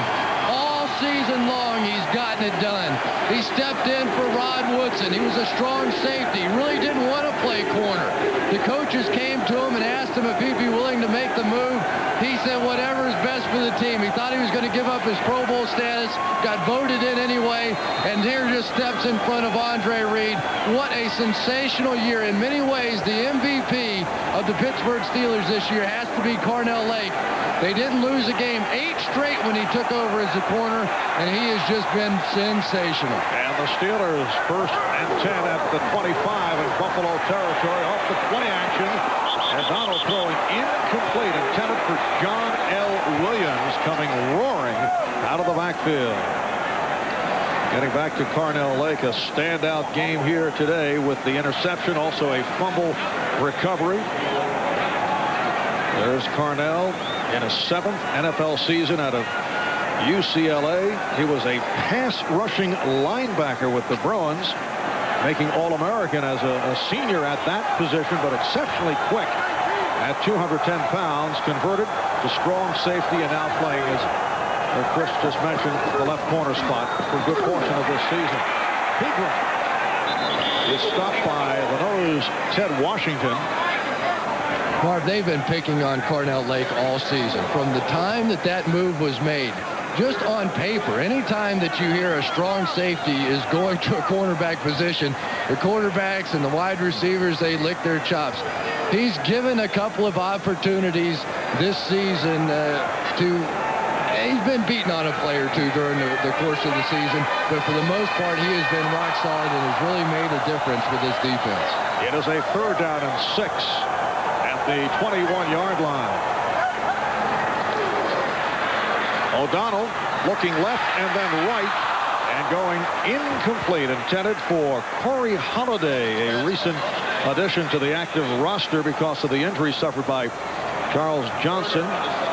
Holiday did not catch a ball during the regular season, a first-year man from North Carolina. But this Bills defense has done it again. I mean, really, they've done it again. In the first half, I was fairly critical of their play, but here in the second half, without Bruce Smith, Wade Phillips' squad, they've done a job. After the interception, 3 and out. And a 39-yard attempt here for Norm Johnson, who was hit on 3 of 3. Norm Johnson does it again from 45, from 38, from 34, and now from 39. Bill Cowher and Neil O'Donnell following the field goal by Norm Johnson to give the Steelers a 26-7 lead. Let's keep those quarterbacks calm. Holmes and Tyndale are back. As Derek Holmes on the kick return, trying to spin but could not get away. Tracy Green involved on the stop, and we'll be right back. Welcome back to Pittsburgh, and this a fired-up Pittsburgh Steelers team right throughout the week as they looked ahead to today's game against the Buffalo Bills. We talked about that with Kevin Green and asked how would he compare this past week's preparation with the regular season. This past Monday in the weight room, it was crazy, and it was extremely intense in the weight room. Everybody was screaming, "Buffalo Bills, Buffalo Bills," and then that has been building up the whole week, and it's a fever pitch, and I'm right there knee deep in it and having fun with it, and it just doesn't get any better than this. Chris, I'd have to say Kevin Green is going at a fever pitch at all hours of the day. Legal hands to the face on the defense, number 96. Penalty is refused. First down. Well, the penalty was called on Brenson Buckner, but it has been declined. Off the reception by Andre Reed for a 1st and 10 at the 41-yard line. 8 minutes to go, 3rd quarter. And the Steelers lead the Bills 26-7. The winner goes on to meet the winner of tomorrow's game between the Colts and the Chiefs, and they'll play in the AFC title game. Incomplete. Reed could not hang on. He was covered by Lake. There was some interesting statements coming out of Buffalo earlier this week, although you got the idea that the Steelers made even more of some innocent type statements, with Andre Reed wondering about the switch of Carnell Lake from strong safety to left corner, and Kelly is able to throw and complete to the tight end, Lonnie Johnson, short of a first down. Levon Kirkland with the stop. Kirkland with the tackle, and his running back is Chad Brown, the other inside linebacker. And Chad Brown was a guy who had such a sensational beginning to this season. And with him healthy, he's not there yet. You can see he's not quite there. But as the playoffs progress, he is going to be a major factor. It's a 3rd down and 2, and Kelly is taken down. Back behind the line, Joel Steed.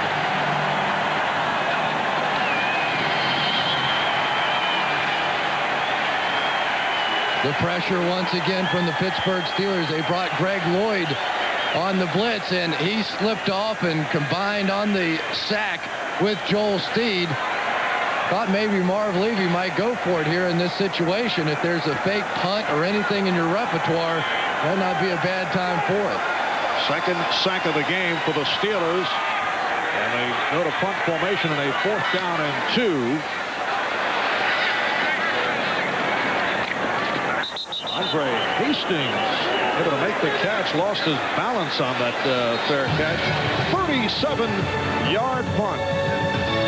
Bruce Smith, who's still back in Buffalo with a flu and a stomach virus. What a year for Bryce Popp. 17.5 sacks to lead the National Football League. And Bryce will be the first to tell you that the big reason why he's been able to put up those kind of numbers is because Bruce Smith is on the other side, and you have to split your attention between the two. The Steelers from their 14-yard line, and a straight-ahead move by Bam Morris. Stopped by Washington and Perry. 6:20 remaining in this 3rd quarter. And it's Pittsburgh with a 26-7 lead. Devin Green, who says he'll cut his hair again when they win a Super Bowl. That was something that was said long ago, back when he was with the Rams, and his hair has been growing ever since. He did a nice thing, though, for the fans standing in line. Had to wait in the cold for playoff tickets. Went out and bought 100 hamburgers for the guys and just sort of passed them out. Cordell Stewart is back on the field. That pass may have been deflected, intended for Yancey Thigpen, who was covered by Marlon Kerner. Yesterday we were talking with Bill Cowher about the drop pass against Green Bay by Thigpen. We asked Bill how did he handle it with Yancey. He said, well, as you take a look at it, he said he went over to him and said, you know, I wouldn't take any trips through Detroit. Trying to make light of the moment. Of course, the drop cost the Lions a home playoff game. And cost them a lot more than that, because they had to go into Philadelphia. You have to think that would have been a different story if they were playing in Pontiac. 3rd down and 8. They just do get the play off. O'Donnell under pressure and looks to throw it away. Bryce Popp providing that pressure.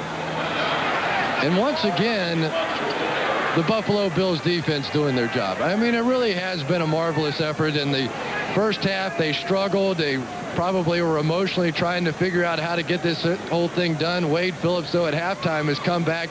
And remember what Jim told us coming out. They wanted to try and get a little more pressure on him. And so far, it has disrupted things with this Pittsburgh Steelers offense. Ron Stark punting from his goal line. Steve Tasker is back. And the Bills could have excellent field position right here. 29-yard punt, only a 4-yard return. Looked like someone lost their shoe. With 5:27 remaining. Yes, in the 3rd. First down at the 42 as the Buffalo Bills take over with 5.5 remaining in this 3rd quarter. The screen set up beautifully, although Kelly took a hard hit in completing to Thurman Thomas. And Kelly shaken up. Bill Johnson and Greg Lloyd just destroyed Jim Kelly as he got that ball off. One of the problems when you try and run that naked bootleg, the naked E, is sometimes a guy like Greg Lloyd turned the corner and Jim sort of flipped his head around, and Reuben Brown really didn't even get a hand on him, and that was a sandwich job. What a shot by Greg Lloyd, who earlier in the first half was hurt and was down for a while. Remember all the way back to the preseason, the shot that he put on Brett Favre, and he was so upset he got fined by the league, and that was really the precedent that was set throughout the National Football League. Gene Washington finding a lot of players after that. They are going to try and protect these quarterbacks, and Alex Van Pelt apparently the next in. He has moved past the rookie Todd Collins as the number 2 quarterback, Alex Van Pelt, who is out of the University of Pittsburgh in his second NFL season, originally drafted by the Steelers in the 8th round and then went on to sign with Kansas City. He has seen only brief action this season, 10 of 18 overall with a couple of touchdowns. Alex Van Pelt. His nickname, as you know, Chris, is the Pill for the Pillsbury Doughboy. That was given to him by Jim Kelly. Reuben Brown just unable to get the block, and Greg Lloyd coming in. It was not helmet-to-helmet contact. He got the helmet, but it was into the shoulder, so that is not a finable situation. But Greg Lloyd certainly throwing his body around and leading with his head a lot today. One time it got him knocked out, and that time it knocked out Jim Kelly. Kelly, you know, will hope to return as Van Pelt has taken over and penalty markers are down. Look to be John Fina, the left tackle. False start prior to the snap. 70 offense. 5-yard penalty. Still second down. John Fina in his 4th year out of Arizona. Last year set back by a knee problem which affected his quickness. He picked up his play. He's had some ups and downs this season. There is the thought down the road, although he is a free agent, but there is the thought that he might be better at the center position. He's not a great tackle at all. 2nd and 11. Looked to be a mix-up on that end around, but they pull it off, and Tasker gets inside the 20, inside the 10. That was not a pretty play, but it did work, and it goes for 40 yards. I love this guy. I absolutely love this guy. He's been chasing kicks, getting knocked around for 10 years in the National Football League, and now is the wing T-back. They come with the reverse. It bobbles the football, still makes the play, but Steve Tasker gets shot up before the ball game. His knee was hurting him. He had to do the cortisone, the Novocaine just to play in this football game, and he has been sensational this afternoon. Beautiful block by Ostrowski. 1st and goal at the 3. Thurman Thomas is short of the goal line. Steve Tasker coming in with that full tendon in the back of his left leg. He told us yesterday at the start of the season he pulled a hamstring and he'd have a doctor look at it. Now that his role has become vital, he says 2 doctors and 3 trainers keep checking him out. And look at here, the Buffalo Bills, you know, they're 3 touchdowns away from having a lead. They've got a shot at their first one here. Little dipsy-do from Marv Levy, and got a yard away. And they go to a full house backfield. Gardner, Tyndale, Thomas, all into Thomas now, the lone deep back. And here's Van Pelt throwing. Touchdown! The tight end, Tony Klein from Alex Van Pelt, who took over for Jim Kelly. And the Buffalo Bills are very much back into it. What a brilliant call that time by Marv Levy and his staff. I guarantee you the defense of the Pittsburgh Steelers did not even consider the possibility that Van Pelt was going to throw the football. Coming in cold off the bench, just a sensational call. Completely fooled the Steelers. And they're going for the extra point here. We were speculating earlier might be an opportunity for a 2-point conversion, but they go for the 1.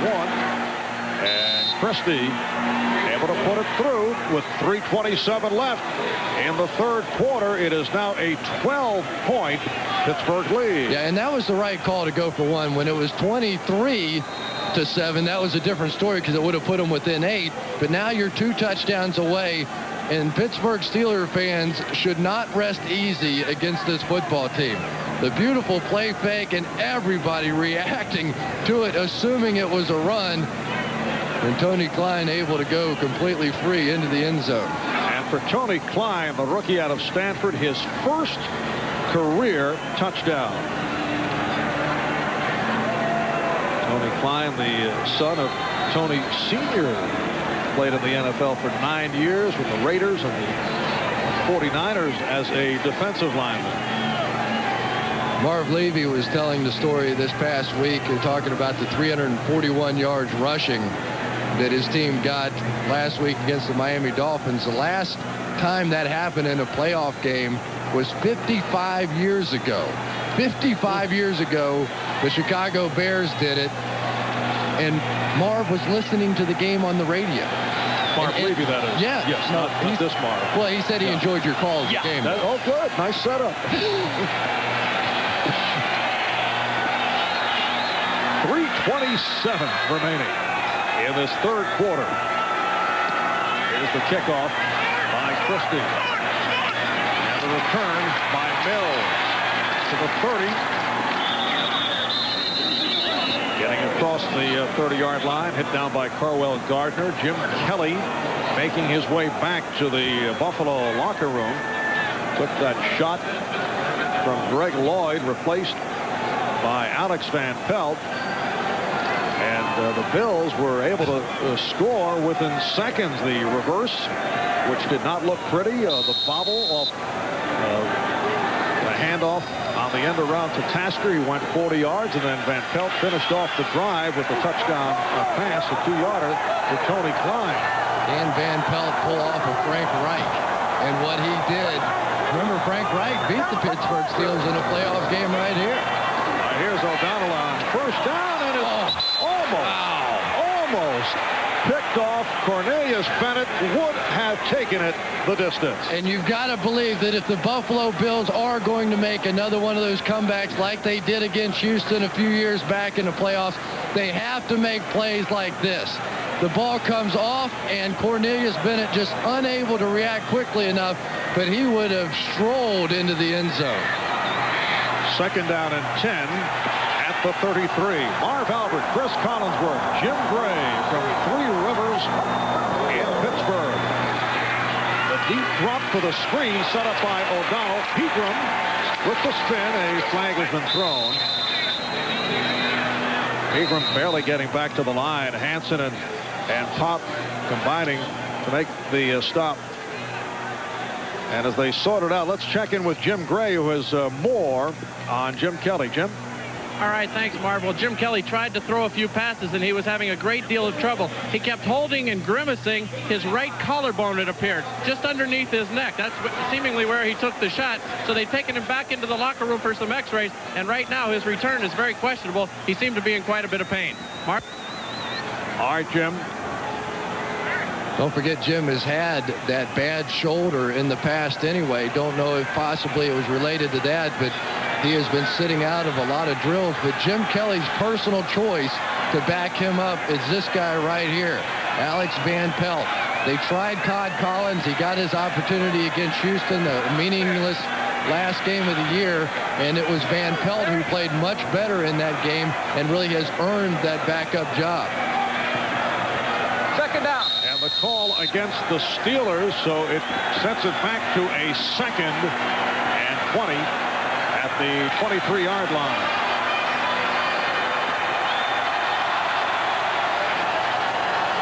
Just under 3 minutes left in the third quarter. Stewart in motion. Stewart on the handoff. And then the end around for Mills, and it does not work. A double reverse stop by Carl Wilson, the man who was playing for the flu-ridden Bruce Smith. And Bruce Smith could not have played it any better than Carl Wilson right there. Sees it coming, holds his ground, wades through the blockers, and makes the play.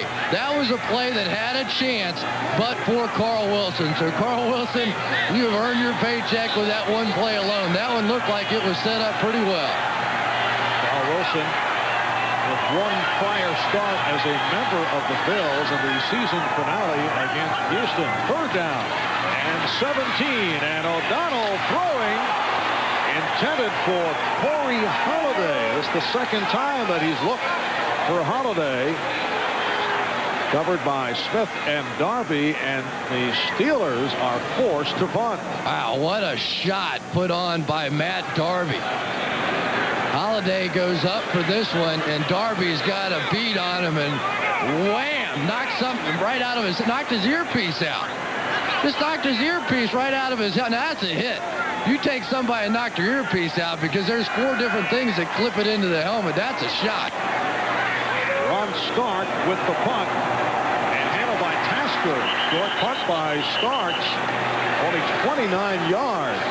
Things going the other way for the Steelers here in the third quarter. Neil O'Donnell, after the impressive first half, only 2 of 10 in the third, and the Buffalo Bills are very much back in this game with 1:48 left in the third.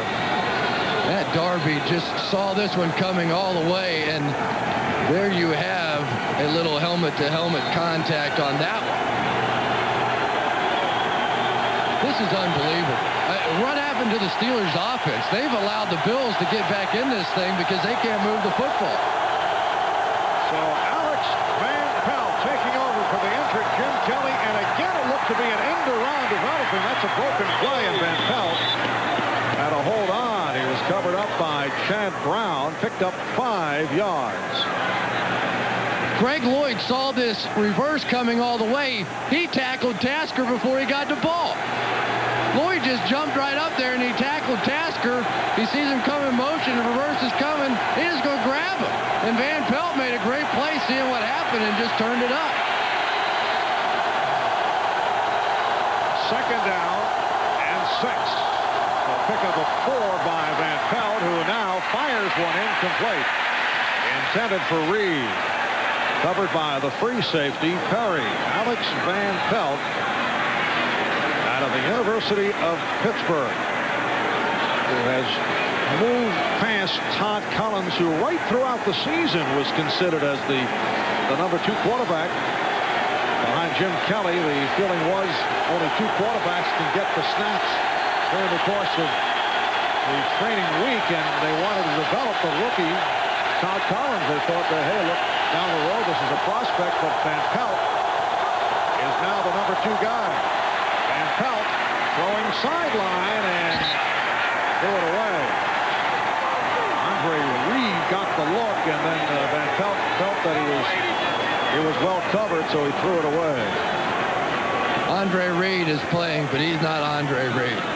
He's just, you can tell that Andre's just, he's doing the best he can, but that hamstring injury is still a major problem for him, and really you don't expect that even if they should win this game, he's not really going to get any better. It was such a horrible tear of the hamstring, and it just, Cornell Lake has no fear of Andre Reed right now. Andre Reed missing the 10 games with the full hamstring, returning in the wild card playoff against the Dolphins last week, but did not have any catches. 12 starts, an illegal snap on the center, 5-yard penalty, still 4th down. Illegal snap called on the center, the deep snapper, Adam Lingner. He had that bad snap earlier, which cost the Bills. So Moore will punt from inside his 30, punting for the 5th time. Hastings is back. And a beauty. Hastings lets it go. It will be down inside the 10-yard line by the Bills. A 50-yard punt by Moore. Mark Pike able to hustle down the field to come up with the football. 47 seconds to go in this third quarter. Neil O'Donnell in the third quarter, just 2 for 10. Some confusion in the Buffalo secondary. They had to hustle a couple of guys on late. Morris works his way out to the 13-yard line. The winner today goes on to the AFC Championship game, either in Kansas City in Pittsburgh or in Buffalo. That would mean this Buffalo Bills club would have to complete another extraordinary comeback and would mean the Colts beating the Chiefs tomorrow. No question about it. The Cinderella this year is in the AFC with the Indianapolis Colts. Second down and 6 from the 13 with time running down in the third quarter. Morris got a cut to the outside. Comes up short of the first down. He was met by White and Scholes. So that's it for the third. We'll return after these messages. And the Pittsburgh Steelers with a 3rd and 2 from the 17-yard line, and the pitch Kelly hit the back of the right tackle, Leon Searcy, and Andre Hastings able to come up with it. So things getting a bit sloppy. When Leon Searcy pulled out, the pitch hit him right in the back. Searcy just took too deep of a drop, and it hit him right in the back, and that could have been a disaster for the Pittsburgh Steelers to leave the Bills the ball on the 5-yard line. And now things are getting a little bit nasty because the Bills know they have a chance. All right, Tasker is back. Start is having his difficulties in the second half. That was only a 31-yard punt. The previous punt, 29 yards. And he's hearing it from the crowd. In general, this crowd is getting a little bit restless. A game that seemed so comfortable just a few moments ago now is being played strictly on the Pittsburgh end of the field. And if Alex Van Pelt can create any sort of offense right here, the Buffalo Bills will be down by less than a touchdown. This is now a football game. And the Steelers waving their arms in the direction of the crowd to get them back into it. Buffalo first down at the Pittsburgh 36. Steelers lead 26-14. Irvin Thomas, the lone deep back. Completion to Brooks, who just did well to hold on. It's a short pickup, maybe 3 on the play. Carnell Lake was right there with him. Billy Brooks had a stretch of games this year in which he scored 10 of the Bills' 15 touchdowns. And here comes the guy. Jim Kelly is apparently okay. And they need to get him back on the field. They may not have this good a field position again. And he's running with enthusiasm. Van Pelt his way down to the 30-yard line. Myron Bell, the strong safety on the stop. For more on Jim Kelly, let's check in with Jim Gray. Jim? All right, thanks, Marv. I just spoke to Jim Kelly. He says it is his right collarbone. He got some treatment inside. They were able to loosen it up, put some heat on it. He feels as though he's going to be able to return, and he's going to come back out on the field. Marv? All right, Jim, you see Kelly warming up, trying to get ready. It's a 3rd down and 4 at the Pittsburgh 30-yard line. Van Pelt fires it in there and has a first down. Lonnie Johnson on a 6-yard catch, stopped by Lloyd. And it is a first down for the Bills at the 24-yard line. And now... And Jim Kelly started to come back in the game, and Marv Levy pulled him back. Maybe that completion got Van Pelt at least one more play. 40 seconds remaining in the 4th quarter. Thomas finding the hole. Thomas down to the 10. 14-yard run for Thurman Thomas. And now Jim Kelly is back on the field. And this is what the Buffalo Bills were having success with early in the ball game, running right at this Pittsburgh defense. Now Jim Kelly back. This is becoming a bizarre football game. The Bills first down at the 11. Alex Van Pelt did a nice job. Marv Levy, though, going right back to Jim Kelly, who hands it off. And Thomas gets a couple, met by Greg Lloyd. The Pittsburgh Steelers at one point led 20-0. Thurman Thomas was able to score late in the second quarter on a 1-yard run. It was set up by Steve Tasker, 26-yard reception. They cut it to 20-7. It was 23-7 at the half. Then Pittsburgh extended to 26-7. But Buffalo has come back, and now Kelly finds Thomas for the touchdown, and they have come way back. You have got to be kidding me. You have absolutely got to be kidding me.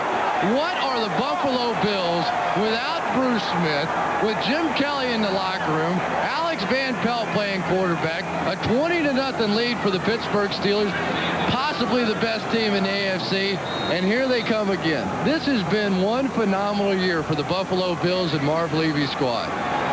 Steve Christie with the extra point attempt. And he pops it through. So with much time remaining, 11:23 to go on the fourth, the Steelers now clinging to a 5-point lead. Go back to the touchdown. Levon Kirkland's going to overcommit to the tight end, and Thurman Thomas working right underneath him for the easy touchdown. Wow. 11:23 to go in the fourth quarter, and Christie with the kickoff. By Mills. Take the handoff to Cordell Stewart. Cordell Stewart was back as one of the up-men. Sam Rogers, though, followed him right through and was able to make the tackle on Mills.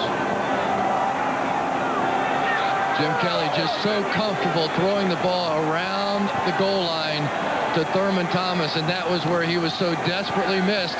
And what a comeback in this game for Thurman Thomas. After the ankle injury, comes back, and Jim Kelly comes back.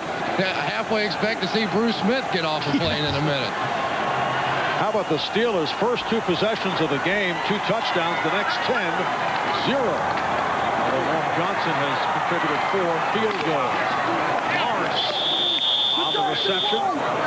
Stopped by David White. Picked up only 2. And let's give Wade Phillips a lot of credit. Jim Gray told us the adjustment at halftime was to bring pressure on Neil O'Donnell, not let him sit back there. The pressure now starting to affect O'Donnell, having to dump the football out of there, and this Steeler offense has been in reverse since Wade Phillips made that adjustment. And you can see the happy feet at times. Absolutely. On the part of Neil O'Donnell, and throwing the ball harder. Did not show that touch earlier. It was flipping soft passes. Here they come again, and O'Donnell gets it off nicely, completing to Mills for the first down, a 12-yard hookup, and that gets the crowd going. A play they simply had to have. Cordell Stewart goes in motion underneath this route, again draws the coverage and makes it easy for Ernie Mills. That's a play that's there, but as a wide receiver, it takes a lot of guts to keep running it across the middle. First down at the 39. 5 catches for Mills for 65 yards. To the ground from Morris. And a short pickup.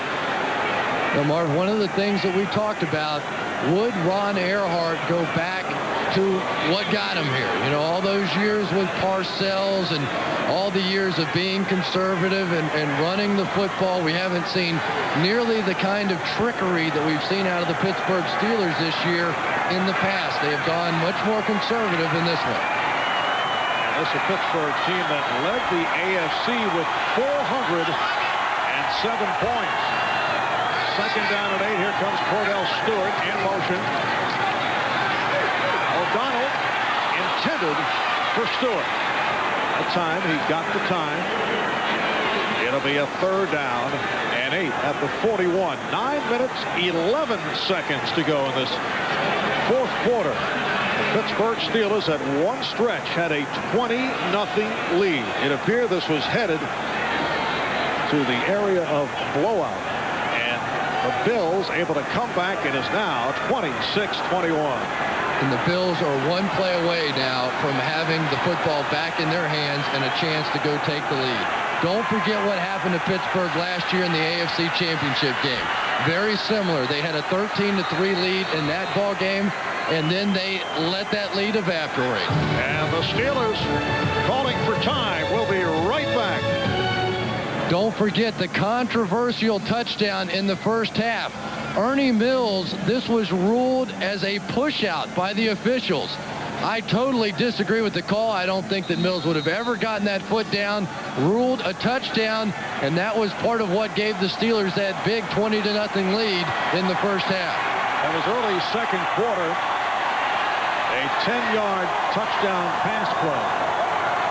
And that, at the time, gave the Steelers a 14-0 lead. Here's a third down and 8. And O'Donnell with the pass to Thigpen. What a catch! Yancey Thigpen going in front of Greg Evans, and it goes for 22 yards. What a sensational effort by Yancey Thigpen. In a clutch situation, he's going to take a shot, hold on to the football. Last 2 weeks ago, he passes John Stallworth, the all-time single-season receiving record, and you won't come up with a bigger clutch play than that. Wow. First down at the Buffalo 38-yard line. Yancey Thigpen making it to the Pro Bowl for the first time. Cordell Stewart was the quarterback on that handoff. Cordell is all over the field. We saw him back in kickoff return. He was in punt formation in a surprise shift. He punted the ball in the first half. He's been a receiver. He's been the quarterback. It has been slash, slash, slash here today. And Ron Earhart showing a lot of confidence in the rookie. You don't get any tighter situation than this, and he's putting him in there. It is a second down and 7 at the 35-yard line. It is Stewart, that quarterback on the option. And Stewart gets down to the 30-yard line. Tackled by Carl Wilson. Cordell Stewart, 23-year-old rookie out of Colorado, who the last 9 games has rushed for 86 yards, 235 yards in receptions. He's thrown for 60. He's scored 3 touchdowns. But now Neil O'Donnell back in the game in a short yardage situation, but short yardage for the Steelers now means 4 wide receivers. There's a third down and 2 at the Buffalo 30. O'Donnell getting the time, and it's caught by Hastings. And he has a first down. Darby and Kerner on the tackle. An 18-yard pass play. And Andre Hastings has been such a clutch third down receiver. Made a lot of people forget about the loss of Eric Green. I don't know how Kenny Urban missed this ball, though. He was right there. He took a swipe at the ball, and it somehow just went right through his hand. And Neil O'Donnell getting better protection. Now has a first down at the Buffalo 13. 6.5 remaining, fourth quarter. Pittsburgh leading Buffalo 26-21. Morris inside the 5, touchdown.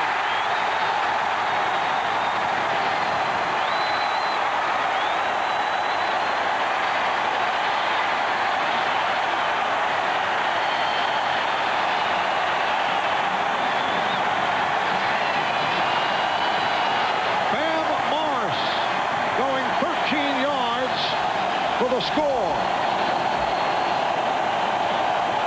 And the Steelers now lead 32-21. And Marv, it's no accident. They ran right over the position that would have been occupied by Bruce Smith. Norm Johnson at the extra point.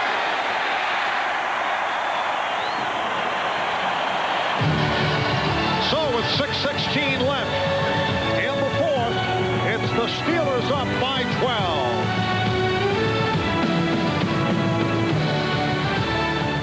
Well, the crowd very much back into it. There was a quiet period with the Buffalo Bills turning it around dramatically, getting within 26-21, but that 13-yard run by Morris for the touchdown extends to the 33-21 lead. 9 plays, 76 yards in 5 minutes and 7 seconds. The return by Garrett Holmes. Excellent coverage by the Steelers.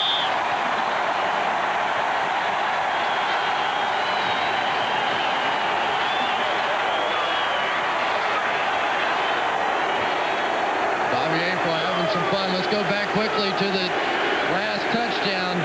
Little down block on the play by Mark Bruner is what springs it. Justin Strelzik with the kick-out block, and a huge hole in there for Bam Morris in the celebration.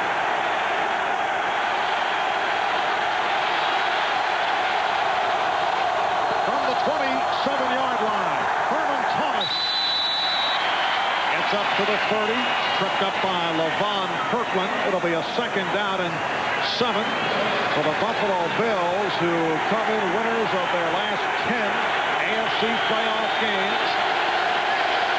And Thurman's hurting. I think he re-injured that ankle. That injury sustained in the first half. Kelly's pass incomplete, intended for Reed. And some taunting on the part of the Steelers.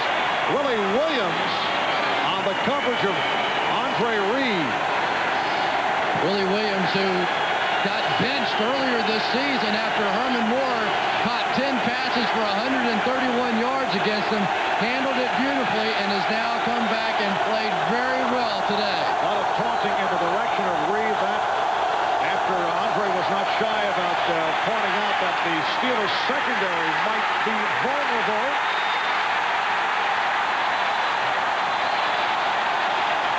Jerry Olszewski able to pick it off.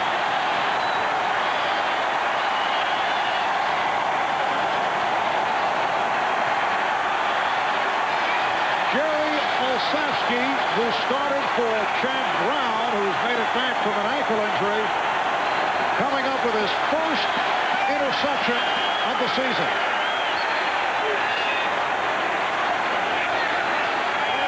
Greg Lloyd brought the heat against Jim Kelly.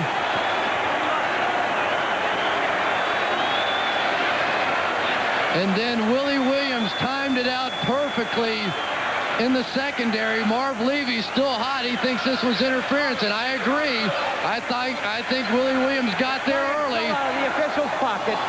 First down. Well, apparently a flag was on the field, but it had fallen out of the pocket of one of the officials, so it's waved off. Willie Williams either timed that one absolutely perfectly or he got there just a tad early, but the officials gave him the benefit of the doubt. And Jerry Olszewski came up with a big play, but it was Greg Lloyd who created the pressure. So the Steelers, 1st and 10 at the Buffalo 35. Here's Morris. Getting inside the 30. David White, Cornelius Bennett combining to make the stop. 5 minutes and 15 seconds left in this 4th quarter. There is Jerry Olszewski in his 7th season out of the University of Pittsburgh. You know, Marv, he's really done a terrific job. When Chad Brown got hurt, it really hurt this Pittsburgh Steelers defense. Olszewski's not nearly as fast. He's much more of a plotter, but he's been a guy who has made plays for this defense. Not nearly as flashy as is Chad Brown, but he has been very consistent on this defense. 2nd down and 4. Morris, and he's taken down short of the 1st down. Phil Hansen, Cornelius Bennett fighting on the tackle. And it'll be a 3rd and about 3. Not a lot of time now for Marv Levy, Jim Kelly, and the Bills. First downs at this point in the game mean about 2 minutes off the clock, and we're quickly approaching the 4-minute mark. Almost a must play right now for this Buffalo defense.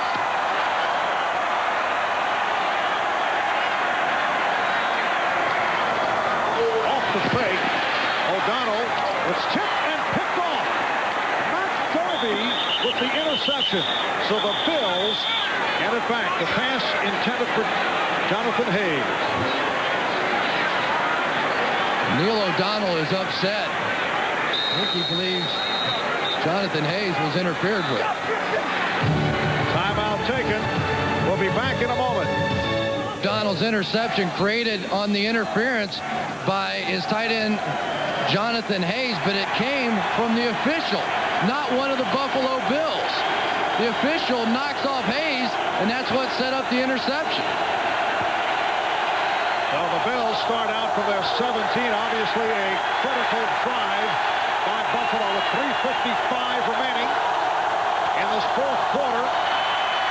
Kelly able to get it away, and it's intercepted. Steelers get it back.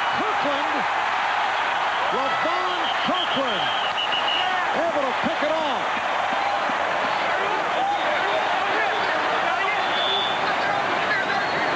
Jim Kelly intercepted for the third time this afternoon. And that, you would assume, should finally do it. Greg Lloyd again came with the pressure off the corner. Jim Kelly was trying to get the ball originally to the outside, but when he saw Lloyd, he flipped back around and tried to get it inside. Never saw LeVon Kirkland. And it is the defense of the Pittsburgh Steelers that is going to win this football game. And Kirkland with his first interception of the season. Did not have one during the regular campaign. Was down at the Buffalo 23-yard line. Morris on the slant, ripping inside the 15. You know, Marv, maybe it took a game like this for the Pittsburgh Steelers to exercise those demons of the game against the San Diego Chargers in the championship game a year ago. They were tested. The Buffalo Bills came all the way back. There was the thought of another fold. Bill Cowher just 1-3 in playoff games despite the marvelous record as his 4 years as the head coach here. Maybe it took a game like this for the Steelers to get over the hump. Yes, last year they came within a fingertip of making the Super Bowl. Morris, who has run so well, inside the 5. So it sets up a first and goal for Bam Morris, who has carried 24 times for 104 yards. Just straight ahead power football. Forget all the Cordell Stewart, the 5 wide receivers, the slash, all the stuff that we've been seeing. When it gets down to crunch time, the Steelers can still do this. Marv, this is a very complete team. Solid defense, good quarterback play, a versatile offense. They have a chance. First and goal at the 3. John L. Williams, who scored earlier from a yard away, stopped by Monty Brown and Kurt Scholes. We approach the 2-minute warning. Wade Phillips trying to call for a timeout. And timeout is taken with 2 minutes, 3 seconds to go in this fourth quarter.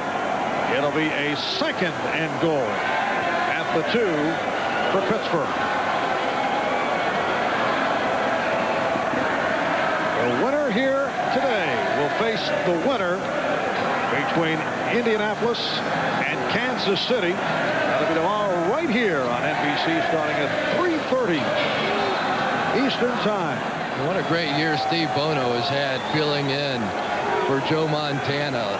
Nobody thought that he could have taken this team to the best record in the AFC. And, of course, Kansas City heavily favored. And now Kevin Green says that you guys have made this our place, that we win here. But next week, they either have to go to Kansas City. Well, I guess they could still have a home playoff game if Indianapolis won. Off the second and goal from the 2. Let's see, no indication now. The indication of a touchdown. Bam Morris with his second touchdown of the game.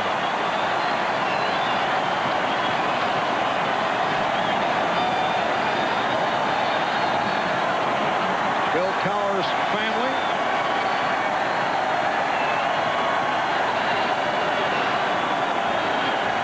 So the Steelers now lead 39-21. And this was such a marvelous matchup between one of the great young coaches in the game and one of the greatest, Marv Levy, the veteran coach, young against old. But Bill Cowher continues to get it done for the Pittsburgh Steelers. What a record he has put together here. And Norm Johnson adds scores the extra point. The early celebration has begun here at Three Rivers. A touchdown by Morris. And it is Pittsburgh in command now, 40-21. There was a glimmer of hope with the Bills getting back into it, but Kelly, 14 of 29, 135 yards, and the big number, 3 interceptions. And this really has not been the style of play that has gotten the Buffalo Bills here. They're a much better team when they can run the football, spot the passing game, but with the big lead that Pittsburgh got off to, they had to change their approach, and this really has not been their style. And the 40 points by the Steelers ties the most points that Pittsburgh has ever scored in a playoff game. Back in 1976, they defeated the Baltimore Colts 40-14. Minute 58 remaining in this fourth quarter. Holmes and Tyndale are back for the kickoff. And here's Holmes, 25, spinning his way to the 30-yard line and gang tackled. A return of 16.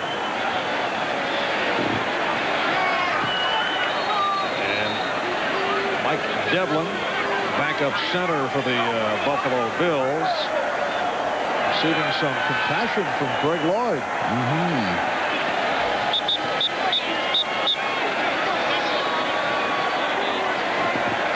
Coming up on our post-game show, a preview of tomorrow's AFC divisional matchup between the Indianapolis Colts and the Kansas City Chiefs. We'll also, of course, have post-game interviews from the Buffalo Bills and the Pittsburgh Steelers. Conversation between Kevin Green and John Fina. In that game tomorrow, you just simply cannot say enough about the job that Jim Harbaugh has done with that football team this year. I mean, he came out of nowhere, and the expectations, they brought Erickson in there as a free agent, and everybody expected him to be the man, and Jim Harbaugh started the year as a backup. And really, but for the year that Brett Favre had, he really was the guy that carried his football team more than any other quarterback this year. And Chris, remember, Jim Harbaugh beat the Chiefs in Kansas City 2 years ago as a member of the Chicago Bears. Not the Chiefs, out of home field advantage right throughout the AFC playoff picture. Alex Van Pelt is back in at quarterback with a minute and 50 to go in this fourth quarter. Deep drop by Van Pelt and completes out at midfield to the tight end Tony Klein. It's good for 16. Myron Bell on the coverage. Clock stopped as he got out of bounds. Minute 46 remaining in this fourth quarter. So the final stats on Kelly: 14 of 29, 135 yards, 1 touchdown, and he was picked off 3 times. I'll do a few interviews during the game. Sure. That's comfortable now. Yancey Thigpen made that catch. Don't forget about that one. Yancey ready to talk about it also at this point. Incomplete. But he usually is, if you know Yancey. He's more than willing to carry on a conversation. I don't think that Green Bay drop bothered him too much at all today. Pass intended for Yonel Jourdain, the second-year man out of Southern Illinois. There he is, and he should have had it. Harvey, was interesting this week talking with Bill Cowher, and as he reminisced about the Steelers in their heyday back in the 70s, and he said that this football team, or that team, really gave this city an identity, and you can sense that once again with these fans. They just love the Pittsburgh Steelers. There are other basketball towns, football or baseball towns. This is a football town. These people, they love the game of football, and they take so much pride in the Steelers. And Bill, a guy from this area, grew up with great admiration for Jack Lambert. Said that was his hero growing up. He's a big, tall, skinny guy, had no teeth. He looked like a vampire with no teeth staring at you. I'll never forget Jack Lambert. The first time he ever tackled me, he got me down and he started grinding on me a little bit. He said, "Collinsworth, don't you run back over the middle again like that." And I was so happy he knew my name. I was. I went back to the huddle. I said, "Jack Lambert." He knew my name. I was so excited about it. That pass intended for Andre Reed. A minute 31 remaining in this fourth quarter, the Pittsburgh Steelers are on their way back to the AFC Championship game. Last year in the playoffs, they beat Cleveland and then lost in the title game. The AFC Championship beaten by the Chargers 17-13.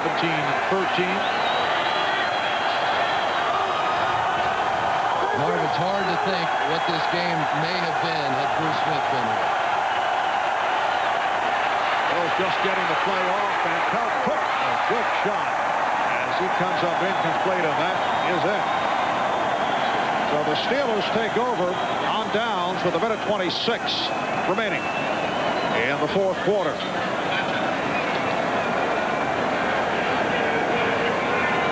Well, the Pittsburgh Steelers could end up playing the Indianapolis Colts or the Kansas City Chiefs. See the records against both clubs postseason. And that one Chiefs game, remember Pittsburgh and Kansas City, that was the block punt game in which the Steelers had that one very much in hand, get the punt block, ended up costing John Guy, the special teams coach of the Steelers, his job. But wouldn't that be a marvelous rematch? Those two teams getting back together in some of the history of that game. So the Steelers just looking to run out the clock as we come up on 1 minute remaining, and Bill Cowher and his Steelers are headed back to the AFC Championship game. What a job by Bill Cowher, putting together an impressive 3 years as head coach. And his clubs have had the best record in the AFC on 2 occasions now in those 3 years. Crowd celebrating. You know, Marv, this is good to see. I love what's happening in football right now with Green Bay, the players jumping in the stands, celebrating, involving the fans again with all that has happened over the past couple years with strikes and baseball and basketball and football. It's good to see the relationship building once again with the fans. All right, third down play, 15 seconds to go. Kneel down. You saw Bill Cowher on the sideline. He said 2 more. 2 more. No question. This team's goal this year is just one, and that's winning it all. And time has run out as the Pittsburgh Steelers have defeated the Buffalo Bills 40-21. And the Steelers will go back to the AFC Championship. Neil O'Donnell, 19 of 35, 262 yards. Bam Morris, 106 yards on the ground. Let's go to Jim Gray on the field. Jim? All right, thank you very much, Marv. Well, it seemed very easy, Coach Cowher, in the first half. You jumped out to a 20-0 lead. How much were you able to take advantage of Bruce Smith not being here? Well, you know, that's hard to say. Obviously, that was a big minus for them, but our guys battled back, and you know Buffalo. I mean, even though we were up, we knew they were coming back, and our offense put a great drive together right there in the fourth quarter, and from there we kind of fed off this crop. It's 1 of 3. It seemed that Marv Levy and Wade Phillips were able to make some adjustments in the second half and put a lot more pressure on Neil O'Donnell. Well, they did. But they've been down this road before. They got a lot of good players, and it's a hard place to come in and play. And our fans have been fantastic all year. And I just can't be more proud of a bunch of guys who got to kind of resolve. And we're not. How important to exercise that loss last year against San Diego and come back and win a playoff game? Our guys will keep it in perspective. Like I said, we're going to be down this road before. I don't care where we go, but we're looking forward to playing. Thanks, Bill. Congratulations. Let's go back upstairs to Marv. All right, Jim. So Bill Cowher and his Pittsburgh Steelers defeating the Buffalo Bills 40-21.